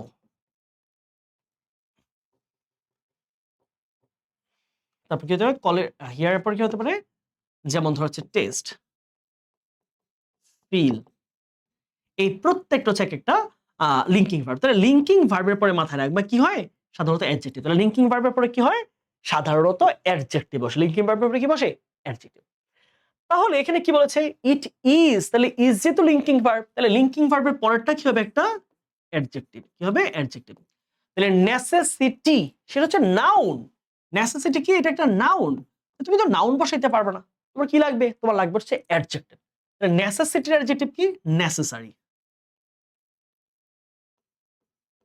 নেসেসারি, ওকে। তাহলে it is necessary for an examinee, একজন শিক্ষার্থীর জন্য টু, তাহলে টু এর পরে আমরা জানি কি হয়, টু এর পরে ভার্বের বেস ফর্ম। তাহলে এখানে ফলো সে নিজে বেস ফর্মে আছে, আর কোনো পরিবর্তন দরকার নাই। To follow some instructions, he should go dash the whole question paper. দেখো মোডাল ভার্ব আছে, আমরা জানি মোডাল ভার্ব কি, শুরু হচ্ছে একটা মোডাল, শুড কি মোডাল, মোডালের পরে কি বসে, ভার্বের বেস ফর্ম, তাই তো। এখন প্রশ্ন হচ্ছে এখানে গো এর সাথে কোন জিনিসটা বসলে এখানে অর্থ দিবে হচ্ছে পর্যবেক্ষণ করা বা চোখ বুলানো। খেয়াল করো, একটা গ্রুপ ভার্ব আছে সুন্দর, সেটা হচ্ছে গো থ্রু। গো থ্রু অর্থ কি, পর্যবেক্ষণ করা, পর্যবেক্ষণ করা, ঠিক আছে। তাহলে পর্যবেক্ষণ করা বা খুব ভালোভাবে খেয়াল করা, হ্যাঁ খেয়াল করা, তাহলে কি হবে, গো এর সাথে প্রিপোজিশন আমরা কি পাচ্ছি, গো থ্রু। তাহলে এখানে আমরা কি বসাতে পারবো যে he should go through the whole question paper, তাকে পুরাটা প্রশ্নের উপরে খুব পর্যবেক্ষণ করতে হবে সবার আগে, go through,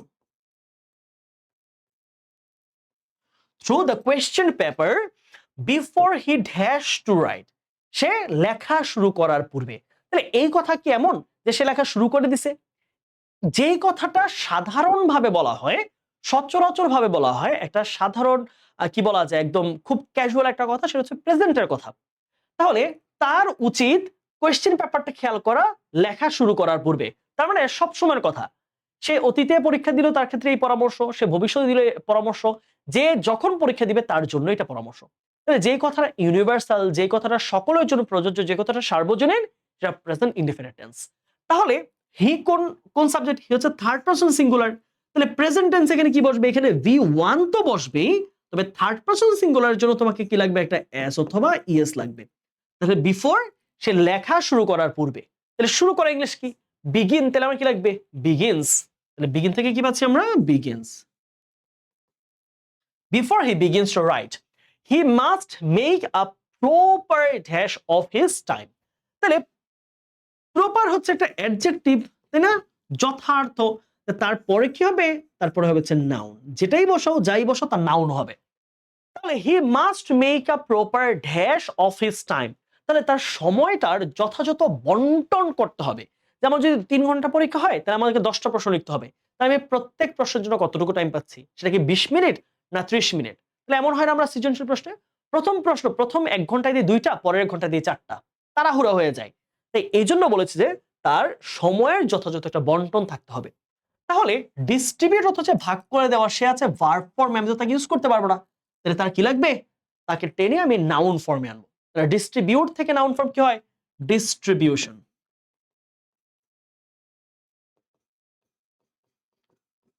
distribution of his time so that he can, তাহলে আমরা কি বলেছিলাম, ক্যানের পরে মোডাল ভার্ব, মোডালের পরে কি বসে, মোডালের পরে ভার্বের বেস ফর্ম। তাহলে তার যেন থাকে এনাফ টাইম, তাহলে can have enough time to answer dash the questions, সবগুলো প্রশ্ন যেন উত্তর করতে পারে, তাই না, সবগুলো প্রশ্ন। তাহলে দেখো এই যে নাউনটা, নাউনটা কিসে আছে, plural noun, right, plural noun. তাহলে এখানে আমার কি লাগবে, একটা প্লুরাল ডিটারমিনার। আমরা এই জায়গায় কি প্রয়োজন, একটা প্লুরাল ডিটারমিনার, প্লুরাল ডিটারমিনার কি হবে, অল। অল কোথায় আছে, এই যে দেখো অল, তাহলে অল দ্য কোয়েশ্চেন্স। তাহলে বলেছে যে he must make a proper distribution of his time so that he can have enough time to answer all the questions. তাহলে তার সময়ের যথাযথ একটা বন্টন তার কাছে থাকতে হবে, যেন সে সবগুলো প্রশ্নের উত্তর করার মতো সময় তার কাছে থাকে। হি must write his answer dash, তার উচিত সবগুলো প্রশ্ন যথাযথভাবে বা সতর্কতার সাথে উত্তর করা। এখন দেখো এইখানে যে তুমি পার্ট অফ স্পিচটা বসাবা, সেটাকে অ্যাডজেক্টিভ নাকি অ্যাডভার্ব, এটা কিভাবে বুঝবা, দেখো বলেছে হি must write his answer dash, তার উচিত তার প্রশ্নগুলোকে ড্যাশ ভাবে উত্তর দেওয়া। এখন খেয়াল করো কেমন ভাবে উত্তর দেওয়া, এই রাইট ভার্বকে মডিফাই করতেছে। তার মানে আমি এইখানে যে পার্ট অফ স্পিচটা বসাবো, সেটা কিন্তু ওই যে রাইট আমার যে ভার্বটা আছে, ভার্বকে মডিফাই করতেছে। এখন আমরা জানি যে ভার্বকে কে মডিফাই করতে পারে। দেখো অ্যাডজেক্টিভ কাকে মডিফাই করে? অ্যাডজেক্টিভ মডিফাই করতে পারে একটা নাউনকে অথবা একটা প্রোনাউনকে, তাই না? কিন্তু অ্যাডভার্ব কাকে মডিফাই করে? অ্যাডভার্ব মডিফাই করতে পারে একটা ভার্বকে, সে মডিফাই করতে পারে একটা অ্যাডজেক্টিভকে, সে মডিফাই করতে ভিন্ন রকম অন্য কোনো আরো একটা অ্যাডভার্বকে, এমনকি কখনো কখনো পুরো সেন্টেন্সকেও সে মডিফাই করতে পারে। তাকে সে সেন্টেন্সকে পর্যন্ত মডিফাই করতে পারে। তাহলে ভার্বকে যেহেতু মডিফাই করতেছে এই প্রশ্নে, ভার্বকে, তাহলে কেমন ভাবে লেখা উচিত? হি must write his answer, adverb বসবে। এখানে কি বসবে? একটা অ্যাডভার্ব। তাহলে কোনটা নিবা? কেয়ারফুল হচ্ছে একটা অ্যাডজেক্টিভ, আর কেয়ারফুলি এটা হচ্ছে একটা অ্যাডভার্ব। এই যে দেখো, এটা হচ্ছে একটা অ্যাডভার্ব। আমি কোনটা নিব?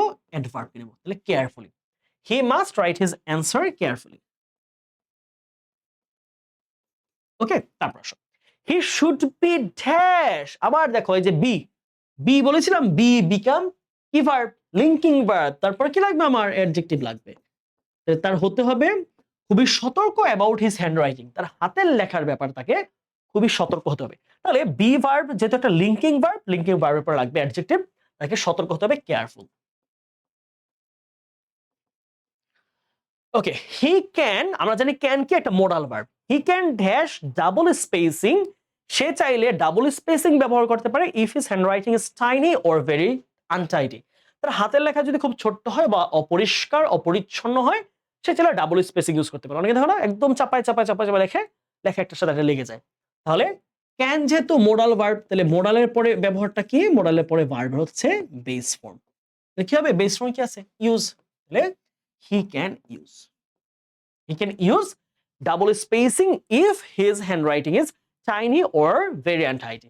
দেখো এখানে পূর্ণাঙ্গ বিশ্লেষণ দেওয়া আছে প্রত্যেকটা প্রশ্ন। তুমি যদি এইভাবে না শিখো, আমি বলি যে হ্যাঁ তোমরা অনেকে অনেকভাবে শিখতে পারো, তোমার বেসিক অনেক ক্লিয়ার, বাট তুমি যদি এইভাবে আন্ডারস্ট্যান্ডিংটা তৈরি না করো যে উত্তর কি হবে। এখন সবাই এখানে ভাইয়া বিগিন হবে বুঝতে পারতেছি, বাট বিগিনসটা কেন হলো? এখানে ফলোই কেন হলো? ফলোস কেন হলো না?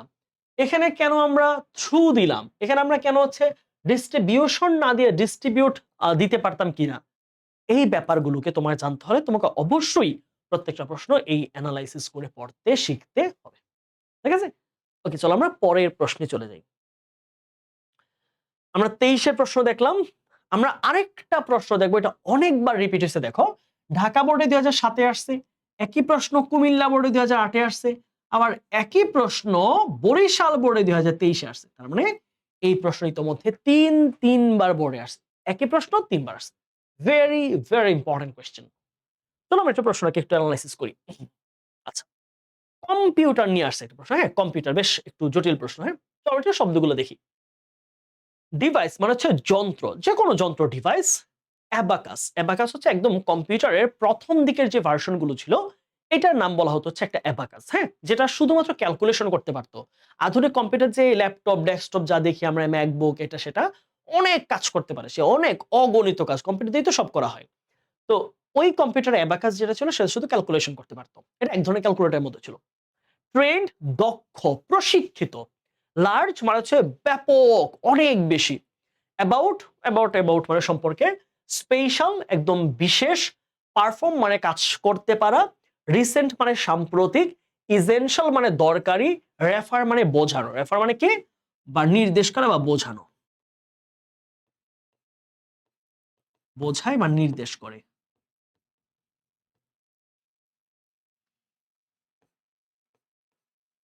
ঠিক আছে? গ্রেট মানে ব্যাপক রকম, মহান, অসাধারণ। আর কল মানে ডাকা, শেষ। ওকে, আমরা এবার একটু প্রশ্নগুলোতে আসি, চলো।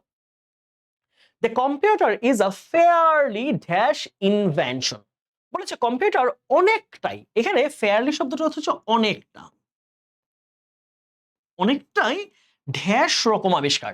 কম্পিউটার কি খুবই পুরাতন আবিষ্কার নাকি কম্পিউটার একটা সাম্প্রতিক আবিষ্কার?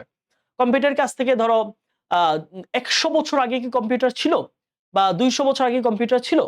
সেই সেন্সে বলা হয়েছে কম্পিউটার অনেকটাই আধুনিক একটা আবিষ্কার, সাম্প্রতিক একটা আবিষ্কার। তাহলে দেখো বলেছে যে the computer is a fairly dash invention. মানে ইনভেনশন, TION যুক্ত যে শব্দগুলো বা সাফিক্স গুলো আছে সেখানে, এইটা একটা নাউন। তাহলে আমাকে নাউনের পূর্বে কোন একটা শব্দ বসাতে বলেছে, আমি অনেকবার বলেছি নাউনের পূর্বে কোন শব্দ মানে হচ্ছে সেটা একটা অ্যাডজেক্টিভ হতে বাধ্য। তো এখানে কি হবে একটা অ্যাডজেক্টিভ। তাহলে এটা কম্পিউটার প্রায় অনেকটা না একটা সাম্প্রতিক একটা আবিষ্কার। কম্পিউটার অনেক ২০০-৩০০ বছর না কম্পিউটারের বয়স। তাহলে কি হবে? Is a fairly recent. তাহলে রিসেন্ট কিন্তু অ্যাডজেক্টিভই আছে। তাহলে কি হবে? Is fairly a recent invention. It has now become. এই কম্পিউটার বর্তমানে হয়ে গেছে, এখানে বিকাম কিন্তু V3 তে আছে, হ্যাঁ? এটা প্রেজেন্ট পারফেক্ট টেন্সের sentence. It has plus V3। It has now become an dash part of modern life. কিন্তু এটা বর্তমানে আধুনিক জীবনের একটা ড্যাশ রকমের অংশ হয়ে গেছে। তাহলে দেখো এখানে পার্ট আছে নাউন, তাহলে তোমাকে কি করতে হবে? নাউনের আগে বসানো মানে হচ্ছে অ্যাডজেক্টিভ, তাই তো? তাহলে প্রশ্ন হচ্ছে ভাইয়া এখানে যে আমি অ্যাডজেক্টিভটা বসাবো এটাকে আমাকে অবশ্যই কেমন রাখতে হবে? এন। তার মানে এইখানে আমি যে অ্যাডজেক্টিভটা বসাবো সেটার জন্য অবশ্যই এন যে আমাকে আর্টিকেল দেওয়া আছে তার সাথে কনসিস্টেন্ট হয়, তার সাথে যেন সামঞ্জস্যপূর্ণ হয়। তাহলে এই এন এর সাথে কোনটা যায়? এন এর সাথে যায় কোনটা আমাদের? ট্রেন্ড না, এই যে ইসেনশিয়াল, হ্যাঁ? প্রয়োজনীয়। তাহলে it has become an essential part of our modern life. Essential. Essential কিন্তু অ্যাডজেক্টিভে আছে। TIAL থাকলে সেটা একটা adjective. It has greatly benefited us and brought dash a revolutionary changes in our life. It has greatly benefited and brought. Okay. দেখো এই যে এই and এর কাজ কি? and তার উভয় পাশে কিন্তু একই রকম কাজ করে। দেখো it has present perfect sentence. তাহলে হ্যাজ এর পরে কি হয়েছে খেয়াল করো তো? V3 হয়েছে না? V3। আবার and এর পরে দেখো কি হয়েছে? V3 হয়েছে। আমরা এটা বারবার মাথায় রাখবা। and একই রকম টেন্সকে সংযুক্ত করতে বেশি তার প্রবণতা থাকে। তাহলে ইট হ্যাজ, তাহলে এই computer has benefited, greatly benefited us. Computer আমাদের অনেক উপকার করেছে। and brought about এবং এনে দিয়েছে dash revolutionary changes in our life. আমাদের জীবনে ব্যাপক রকম বৈপ্লবিক পরিবর্তন আছে। তাহলে এই ব্রিং এর সাথে আমাদের একটা গ্রুপ ভার্ব বসে। এটা কি বলতো? ব্রিং এর সাথে একটা গ্রুপ ভার্ব বসে, সেটা কি? দেখো ব্রিং অ্যাবাউট। ব্রিং অ্যাবাউট অর্থ হচ্ছে আনা, অর্থ কি? আনা বা বয়ে আনা। তাহলে কম্পিউটার আমাদের জীবনে বয়ে এনেছে কি? এক বিপ্লবিক পরিবর্তন বা বৈপ্লবিক পরিবর্তন, ঠিক আছে? তাহলে এখানে আমার কি বসবে? আমার শুধু শুধু প্রিপোজিশনটা এখানে আছে ব্রিং এর সাথে, তাহলে ব্রড V3 হয়ে গেছে, কোনো প্যারা নাই। আমার কি দরকার? আমার শুধু প্রিপোজিশনটা দরকার। তাহলে ব্রট about revolutionary changes in our life. Okay. Any dash, যেই কোনো, খেয়াল রাখবে এনি সাধারণত সিঙ্গুলার ফর্মের সাথে বসে। কিসের সাথে? সিঙ্গুলার। এখানে নাউনটা কি হবে? সিঙ্গুলার নাউন হবে। সিঙ্গুলার ডিটারমিনের সাথে সিঙ্গুলার নাউন। এনি ড্যাশ, যে কোনো যন্ত্র দ্যাট হেল্পস পিপল, যা মানুষকে সাহায্য করে পারফর্ম ম্যাথমেটিক্যাল ক্যালকুলেশন, গাণিতিক সমস্যা সমাধানে সাহায্য করে, মেবি ড্যাশ আ কম্পিউটার, তাকেই হয়তো বলা যেতে পারে একটা কম্পিউটার। শুরুর দিকের কথা বলা হচ্ছে, কারণ শুরুর দিকে শুধু ক্যালকুলেট করার কাজ করতো। তার মানে যে কোনো একটা যন্ত্র যেটা মানুষকে গাণিতিক হিসাব নিকাশ করতে, সমস্যা সমাধানে সাহায্য করে, তাকে বলা যেতে পারে একটা কম্পিউটার। তাহলে এনির পরে কি বসবে? যে কোনো যন্ত্র। তাহলে এই যে সিঙ্গুলার ফর্মে কি আছে? Device. Any device that helps people perform mathematical calculation maybe. আচ্ছা, আমার প্রশ্ন হচ্ছে কম্পিউটারকে বলা যেতে পারে, সেন্টেন্সটা কিন্তু প্যাসিভে আছে। এখন আমরা অ্যাক্টিভ এবং প্যাসিভের মোডাল ভার্বের প্যাটার্নগুলো একটু শিখবো। খেয়াল করো, মোডাল, মোডাল ভার্বে অ্যাক্টিভ আর প্যাসিভের প্যাটার্নগুলো কিরকম দেখো। মোডালের অ্যাক্টিভের প্যাটার্ন কি? মোডাল অ্যাক্টিভের প্যাটার্ন হচ্ছে মোডাল ভার্বগুলো পরে সরাসরি ভার্বে বেস ফর্ম। মোডাল ভার্বের অ্যাক্টিভের প্যাটার্ন হচ্ছে মোডাল ভার্বের পরে সরাসরি ভার্বের বেস ফর্ম। কিন্তু সেটা যদি প্যাসিভের প্যাটার্নে হয় তাহলে প্যাটার্নটা কিরকম হবে? প্যাসিভে হবে হচ্ছে modal verb plus be plus V3। তাহলে মোডাল ভার্বের পরে আমরা একটা বি যুক্ত করতে হবে, তারপরে ভার্বের পাস্ট পার্টিসিপল, তাহলে সেটা হবে একটা প্যাসিভের মোডাল। ওকে। তাহলে এখানে কি পাবো? তাহলে তাকে বলা যেতে পারে, তাহলে মে বি অলরেডি দেওয়া আছে, তাহলে আমার প্যাসিভের জন্য কি লাগবে? একটা V3 লাগবে। তাহলে কল না হয় কি হবে? এটা হবে হচ্ছে একটা called. May be called a computer, তাহলে তাকে বলা যায় একটা কম্পিউটার। ইন দিস সেন্স, সেই দিক দিয়ে যদি আমরা চিন্তা করি, the dash is a simple computer. The dash কি, কোনটাকে আমরা একটা সাধারণ কম্পিউটার বলতে পারি, কোন জিনিসটাকে? ওই যে দেখো শুরুর দিকে computer, the abacus. The abacus is a simple computer. এটা তো ক্যালকুলেশনের কাজ করতো, অ্যাবাকাস তো ক্যালকুলেশন কাজ করতো, তাহলে সেটাকেও বলা যায় কি, সেটাকেও বলা যায় এটা একটা সিম্পল মানে কম্পিউটারই ছিল। টুডে, আজকে বা বর্তমানে, হাউএভার দ্য টার্ম, এই যে কম্পিউটার টার্মটা, কম্পিউটার শব্দটা, computer dash to a special kind of electronic machine that can perform mathematical calculations and process dash masses of information at a dash speed. Okay, বড় একটা line খেয়াল করো। বলেছে যে এই যে আজকে বর্তমানের দিনে দ্য টার্ম কম্পিউটার, এই কম্পিউটার শব্দটা, আচ্ছা তাহলে বর্তমানের কথা বলছে না, বর্তমানে কম্পিউটার শব্দটা দিয়ে বোঝায় প্রেজেন্ট ইনডেফিনিট টেন্স। তাহলে এই যে দ্য টার্ম, এটা কি, এটা হচ্ছে third person singular, third person singular. তো থার্ড পারসন সিঙ্গুলার হলে প্রেজেন্ট টেন্সে কি বসবে? প্রেজেন্ট টেন্সে আমাদের বসবে হচ্ছে ভার্বের প্রেজেন্ট ফর্মের সাথে এস অথবা ইজ। তাহলে বোঝায়, কম্পিউটার শব্দটির দ্বারা বোঝায়, তাহলে কি হবে? Refers to, refers to, refers to a special kind of electronic machine that can perform mathematical calculation। তাহলে এটা এমন এক বিশেষ ধরনের, বর্তমানে কম্পিউটার বলতে এমন এক বিশেষ ধরনের যে ইলেকট্রনিক মানে ডিভাইসকে বোঝায় বা মেশিনকে বোঝায়, যেটা করতে পারে যে কোনো ধরনের গাণিতিক সমস্যা সমাধান করতে পারে, অ্যান্ড প্রসেস, এবং সে প্রসেস করতে পারে, সে এটাকে প্রক্রিয়াজাত করতে পারে ড্যাশ মাসেস অফ ইনফরমেশন, অনেক অনেক সংখ্যার অনেক অনেক অনেক অনেক তথ্য সে সংগ্রহ করতে পারে। কি হবে? অনেক বোঝাতে কি হবে? লার্জ মাসেস। লার্জ, লার্জ মাসেস সুন্দর লাগে না? গ্রেট মাসেস অফ, এটাকে এখানে গ্রেটটা সুন্দর, হ্যাঁ লার্জের চেয়ে গ্রেটটা ভালো, তোমরা গ্রেটটা ইউজ করবা। গ্রেট শব্দটা সাধারণত কখন বসে? গ্রেট লার্জ বসে হচ্ছে আসলে লম্বায় বড় বোঝাতে, এখানে লম্বায় বোঝাচ্ছে না, তথ্য তো আর দেখা যায় না যে লম্বা, তাই না? Great মাসেস of information at a dash speed. এখানে স্পিড একটা সুন্দর ফর্ম আছে, দেখো, অ্যাট আ গ্রেট স্পিড, দ্রুত গতিতে, এটা একটা phrase, at a great speed অর্থ হচ্ছে অনেক দ্রুত গতিতে, অনেক দ্রুত গতিতে, দ্রুত, ঠিক আছে, দ্রুত গতিতে, এটা গ্রেট স্পিড। তাহলে কি হবে? অ্যাট আ, সরি দুঃখিত, অ্যাট আ গ্রেট স্পিড। তাহলে এখানে গ্রেট তো আমাদের অলরেডি এখানে আছে, তাহলে এখানে লার্জ বসতে হবে, মাস্ট, দুঃখিত, একটা গ্রেট স্পিড, এখানে অলরেডি আমাদের গ্রেট আছে, তাহলে এখানে আর গ্রেট পাচ্ছি না, এখানে আমরা লার্জই দিতে হবে। সো এইখানে আমরা লার্জ পাচ্ছি, তাহলে এই জায়গায় কি লিখবো আমরা? এই জায়গায় হচ্ছে এট আ গ্রেট স্পিড। এর অলরেডি আমাকে ফ্রেজ দেওয়া আছে, দেখো, যদি এখানে গ্রেটের ব্যবহারটা না থাকতো আমি কিন্তু এখানে চাইলে গ্রেট ইউজ করতে পারতাম, ঠিক আছে, কিন্তু অলরেডি আমার ফ্রেজ দেওয়া আছে, ফ্রেজ তো চেঞ্জ করা যায় না, সো আমি এখানে লার্জ দেব।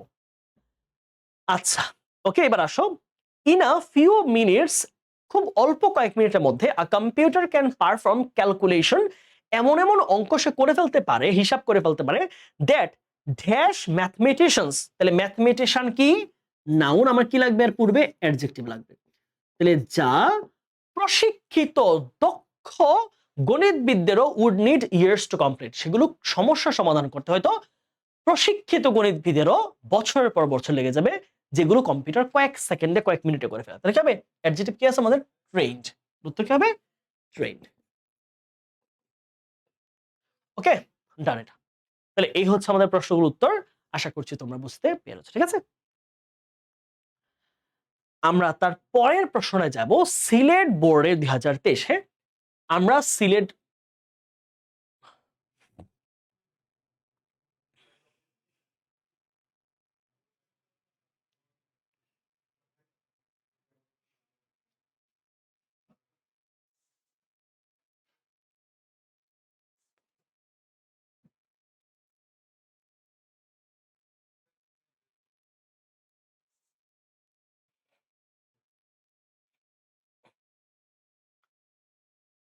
সো এই ছিল আমাদের এই প্রশ্নটা, আশা করছি তোমরা বুঝতে পেরেছো। আমরা চলো পরের প্রশ্নে একটু চলে যাই।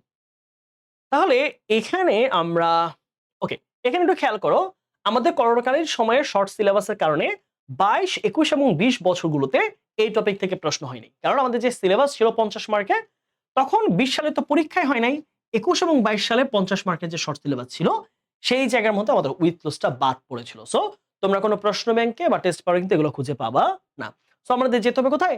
20 এর আগে 19 সালের প্রশ্ন যেতে হবে, 19, 18, 17 পর্যন্ত। চলো আমরা 19 সালের প্রশ্ন একটু দেখি। রাজশাহী বোর্ড 2019 এর প্রশ্ন আমরা একটু সলভ করব। চলো। আচ্ছা, বেশ বড়সড় একটা প্রবলেম, আর একটু বুঝে বুঝে সলভ করা লাগবে। দেখো কি বলেছে, আমরা একটু শব্দগুলো পড়ি। পসিবল, পসিবল মানে হচ্ছে সম্ভব কোনো কিছু। ওয়েস্ট মানে কি? ওয়েস্ট মানে হচ্ছে অপব্যয় করা। রিলিজিয়ন ধর্ম, অ্যালাউ মানে হচ্ছে কাউকে অনুমতি দেওয়া। ডিসকারেজ কাউকে হচ্ছে হতাশ করা। সার্কুলার মানে নিয়োগ বিজ্ঞপ্তি। টাই মানে আবদ্ধ করা। টাই মানে কি? আবদ্ধ করা। আবদ্ধ করা, টাই শব্দ থেকে আবদ্ধ করা। সেফ মানে হচ্ছে নিরাপত্তা বা নিরাপদ। পজিটিভ মানে ইতিবাচক। রিক্রুট মানে হচ্ছে কাউকে নিয়োগ করা, কাউকে নিয়োগ করা, নিয়োগ করা। সেফ মানে কি? রিক্রুট মানে কি? নিয়োগ করা।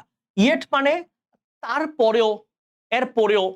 আর দো মানে হচ্ছে যদিও। ঠিক আছে, আমরা আরেকবার একটু শব্দগুলো দেখি, বেশ বড় সড় একটা প্যাসেজ যেহেতু। পসিবল সম্ভাবনা বা সম্ভব। ওয়েস্ট অপব্যয় করা বা অপচয় করা। রিলিজিয়ন ধর্ম, এলাও কাউকে অনুমতি দেওয়া। ডিসকারেজ অথচ কাউকে হতাশ করা। সার্কুলার মানে হচ্ছে নিয়োগ বিজ্ঞপ্তি, টাই আবদ্ধ করা। সেফ মানে হচ্ছে কেউ নিরাপদ। পজিটিভ ইতিবাচক। রিক্রুট নিয়োগ করা। ইয়েট তারপরেও। দো মানে হচ্ছে যদিও। চলো আমরা একটু এটা বুঝে বুঝে সলভ করার চেষ্টা করি। সিভিল এডুকেশন ইয়ার্সে নারী শিক্ষা। টু এনকারেজ ফিমেল এডুকেশন, নারী শিক্ষাকে উৎসাহিত করতে the government has taken some dash steps, সরকার কিছু ড্যাশ রকমের পদক্ষেপ নিয়েছে। সাচ এস যেমন giving stipends to girl students, dash more female teachers etcetera. এইরকম কিছু সিদ্ধান্ত নিয়েছে। তারা বলেছে নারী শিক্ষাকে উৎসাহিত করতে the government has taken some dash steps, সরকার কিছু ড্যাশ রকমের পদক্ষেপ নিয়েছে। তাহলে স্টেপস হচ্ছে নাউন, স্টেপ নাউনকে মডিফাই কে করবে? অ্যাডজেক্টিভ। তাহলে অ্যাডজেক্টিভ কোনটা নিবা বলো তো? পজিটিভ। সরকার কিছু পজিটিভ পজিটিভ পদক্ষেপ নিয়েছে, রাইট? তাহলে কি হতে পারে? পজিটিভ নিজে অ্যাডজেক্টিভে আছে, তাহলে পজিটিভ। ওকে, স্টেপস সাচ এস গিভিং। আচ্ছা, কি কি পদক্ষেপ? যেমন দেখো, গিভিং স্টাইপেন্ডস, স্টাইপেন্ড মানে কি? বৃত্তি, তাই না? তাহলে এখানে প্যাটার্নটা খেয়াল করো। গিভিং ভার্বের সাথে কি আছে? আইএনজি। তার মানে এটাকে আমরা কি বলছি? একটা জিরান্ড ফর্ম। কি বলছি এটাকে? একটা জিরান্ড ফর্ম। তাহলে মাথায় রাখবা, কমার আগে এবং পরে কিন্তু একই রকমের সেন্টেন্স প্যাটার্ন হয়। এটাকে ইংলিশের গ্রামারে বলে প্যারালালিজম বা সমান্তরাল ব্যাপার বা সমান্তরাল বিষয়। যদি কমার আগে তোমার ইনফিনিটিভ হয়, কমার পরেও দেখবা ইনফিনিটিভ হবে। কমার আগে যদি জিরান্ড হয়, কমার পরেও জিরান্ড হবে। কমার আগে যদি প্রেজেন্ট পার্টিসিপল হয়, কমার পরেও প্রেজেন্ট পার্টিসিপল হয়। কমার পূর্বে যদি পাস্ট পার্টিসিপল হয়, কমার পরেও পাস্ট পার্টিসিপলই হবে। তো এইটাকে বলা হয় ইংলিশ গ্রামারে প্যারালালিজম। তোমরা যখন অ্যাডমিশনে পড়াশোনা করবা, তখন তোমরা এই টপিকটা পাবা যে প্যারালালিজম। হ্যাঁ, এই কমার আগে পরে একই রকম প্যাটার্ন হয়। তাহলে বলেছে নারীদেরকে বৃত্তি দেওয়া, তাহলে এইখানে কি হবে? অবশ্যই কমার পরে প্যাটার্নটা সেম হবে, ভার্বের সাথে আইএনজি যুক্ত জিরান্ড হবে। তাহলে হতে পারে কি কি কি পদক্ষেপ নিয়েছে সরকার? নারীদেরকে বৃত্তি দেওয়া এবং ড্যাশ ফিমেল টিচার্স, বেশি সংখ্যক নারী শিক্ষকদেরকে নিয়োগ দেওয়া প্রাইমারি স্কুলগুলোতে, হাই স্কুলগুলোতে। তাহলে কি হবে? রিক্রুট না হয়ে নিয়োগ দেওয়ার ক্ষেত্রে কি হবে? Recruiting.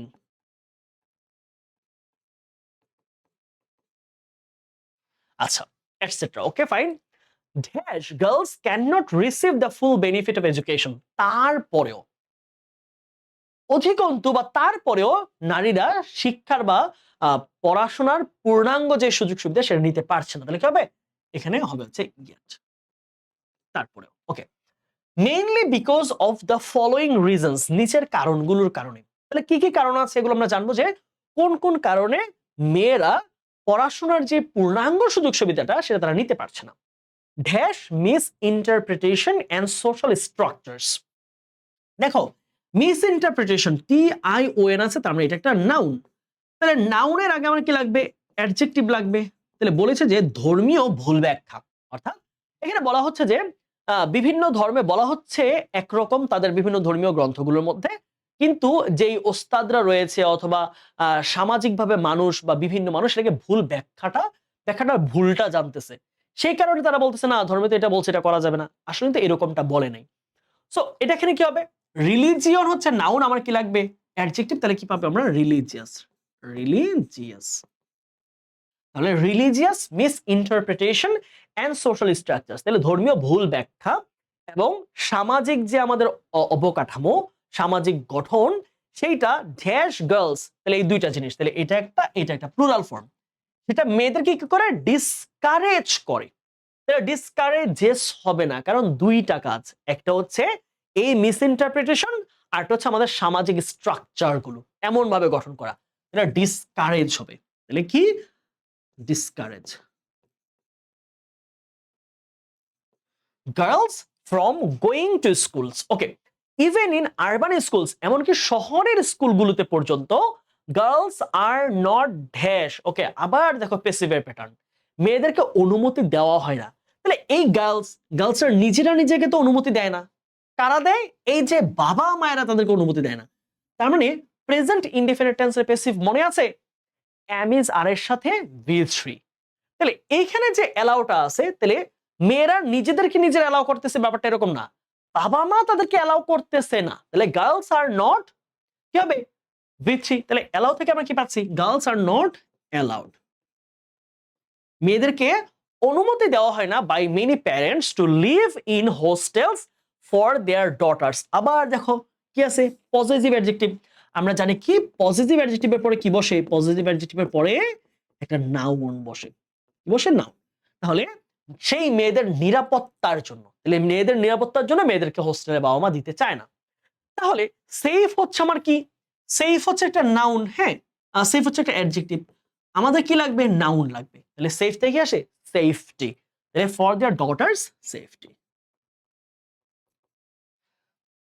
Early marriage and child birth make women, হ্যাঁ, এখানে একটা সুন্দর ভার্ব আছে, সেটা হচ্ছে একটা পজিটিভ ভার্ব। মেক একটা পজিটিভ ভার্ব, হ্যাঁ। তাহলে ভাইয়া পজিটিভ ভার্ব কি, অথবা মেক যদি পজিটিভ ভার্ব হয়, সেক্ষেত্রে মেকের ব্যবহারটাই কেমন সেটা আমরা একটু দেখি। চলো, মেক যখন একটা পজিটিভ ভার্ব হয়, খেয়াল করো, মেকের পরে সেটা হোক ডুয়ার অথবা ডুই। ডুয়ার মানে কি? যে কাজ করতে পারে, আর ডুই মানে যে কাজ করতে পারে না, বস্তুবাচক জিনিস। যেই থাকুক না কেন, তার পরে যে ভার্বটা আছে এটা সবসময় ভার্বে বেস হবে। সেটা ডুয়ার হলেও হবে, সেটা ডুই যদি হয় সেক্ষেত্রে হবে। তার মানে মেকের পরবর্তী যে প্রিন্সিপাল ভার্বটা আসবে সেটা বেস ফর্মেই হবে। তাহলে বলেছে যে এই যে বাল্যবিবাহ এবং সন্তান জন্মদান make women dash to home with no dash of going back to school. Okay, তাহলে যে কি পাচ্ছি? মেক ওমেন, তাই মেয়েদেরকে আবদ্ধ করে ফেলতেছে টু হোম উইথ নো। তার নো একটা অ্যাডজেক্টিভ, তার সাথে আমার কি লাগতেছে? তার সাথে লাগবে হচ্ছে একটা নাউন লাগবে। নো পসিবল, তাহলে পসিবল না হয় কি হবে? পসিবিলিটি, যেখানে মেয়েদের স্কুলে ফিরে যাওয়ার আর কোনো সম্ভাবনা থাকে না। ঠিক আছে, আমরা possibility. Last, any expenditure for sending girls to school is considered a dash by many parents. তাহলে বলেছে যে কোনো রকম খরচ, মেয়েদেরকে স্কুলে পাঠানোর ক্ষেত্রে যে কোনো ধরনের খরচটাকেই বাবা মা এটাকে অপব্যয় হিসেবে ধরে। তাহলে কি হবে? এই আর্টিকেল খেয়াল রাখবা, আর্টিকেলের পরে হচ্ছে নাউন বসে। তাহলে কি হবে? ওয়েস্ট, ওয়েস্ট কিন্তু একটা ভার্ব, তাহলে ওয়েস্টের নাউন কি? Wastage. Okay, whereas it is regarded as an investment in case of boys. ছেলেদের ক্ষেত্রে খরচকে বলা হয় একটা ইনভেস্টমেন্ট, মেয়েদের ক্ষেত্রে সেটাকে ধরা হয় একটা অপব্যয় হিসেবে। এই হচ্ছে আমাদের কি রাজশাহী বোর্ডে আসা 2019 সালের প্রশ্ন। আশা করছি এটা তোমরা বুঝতে পেরেছো।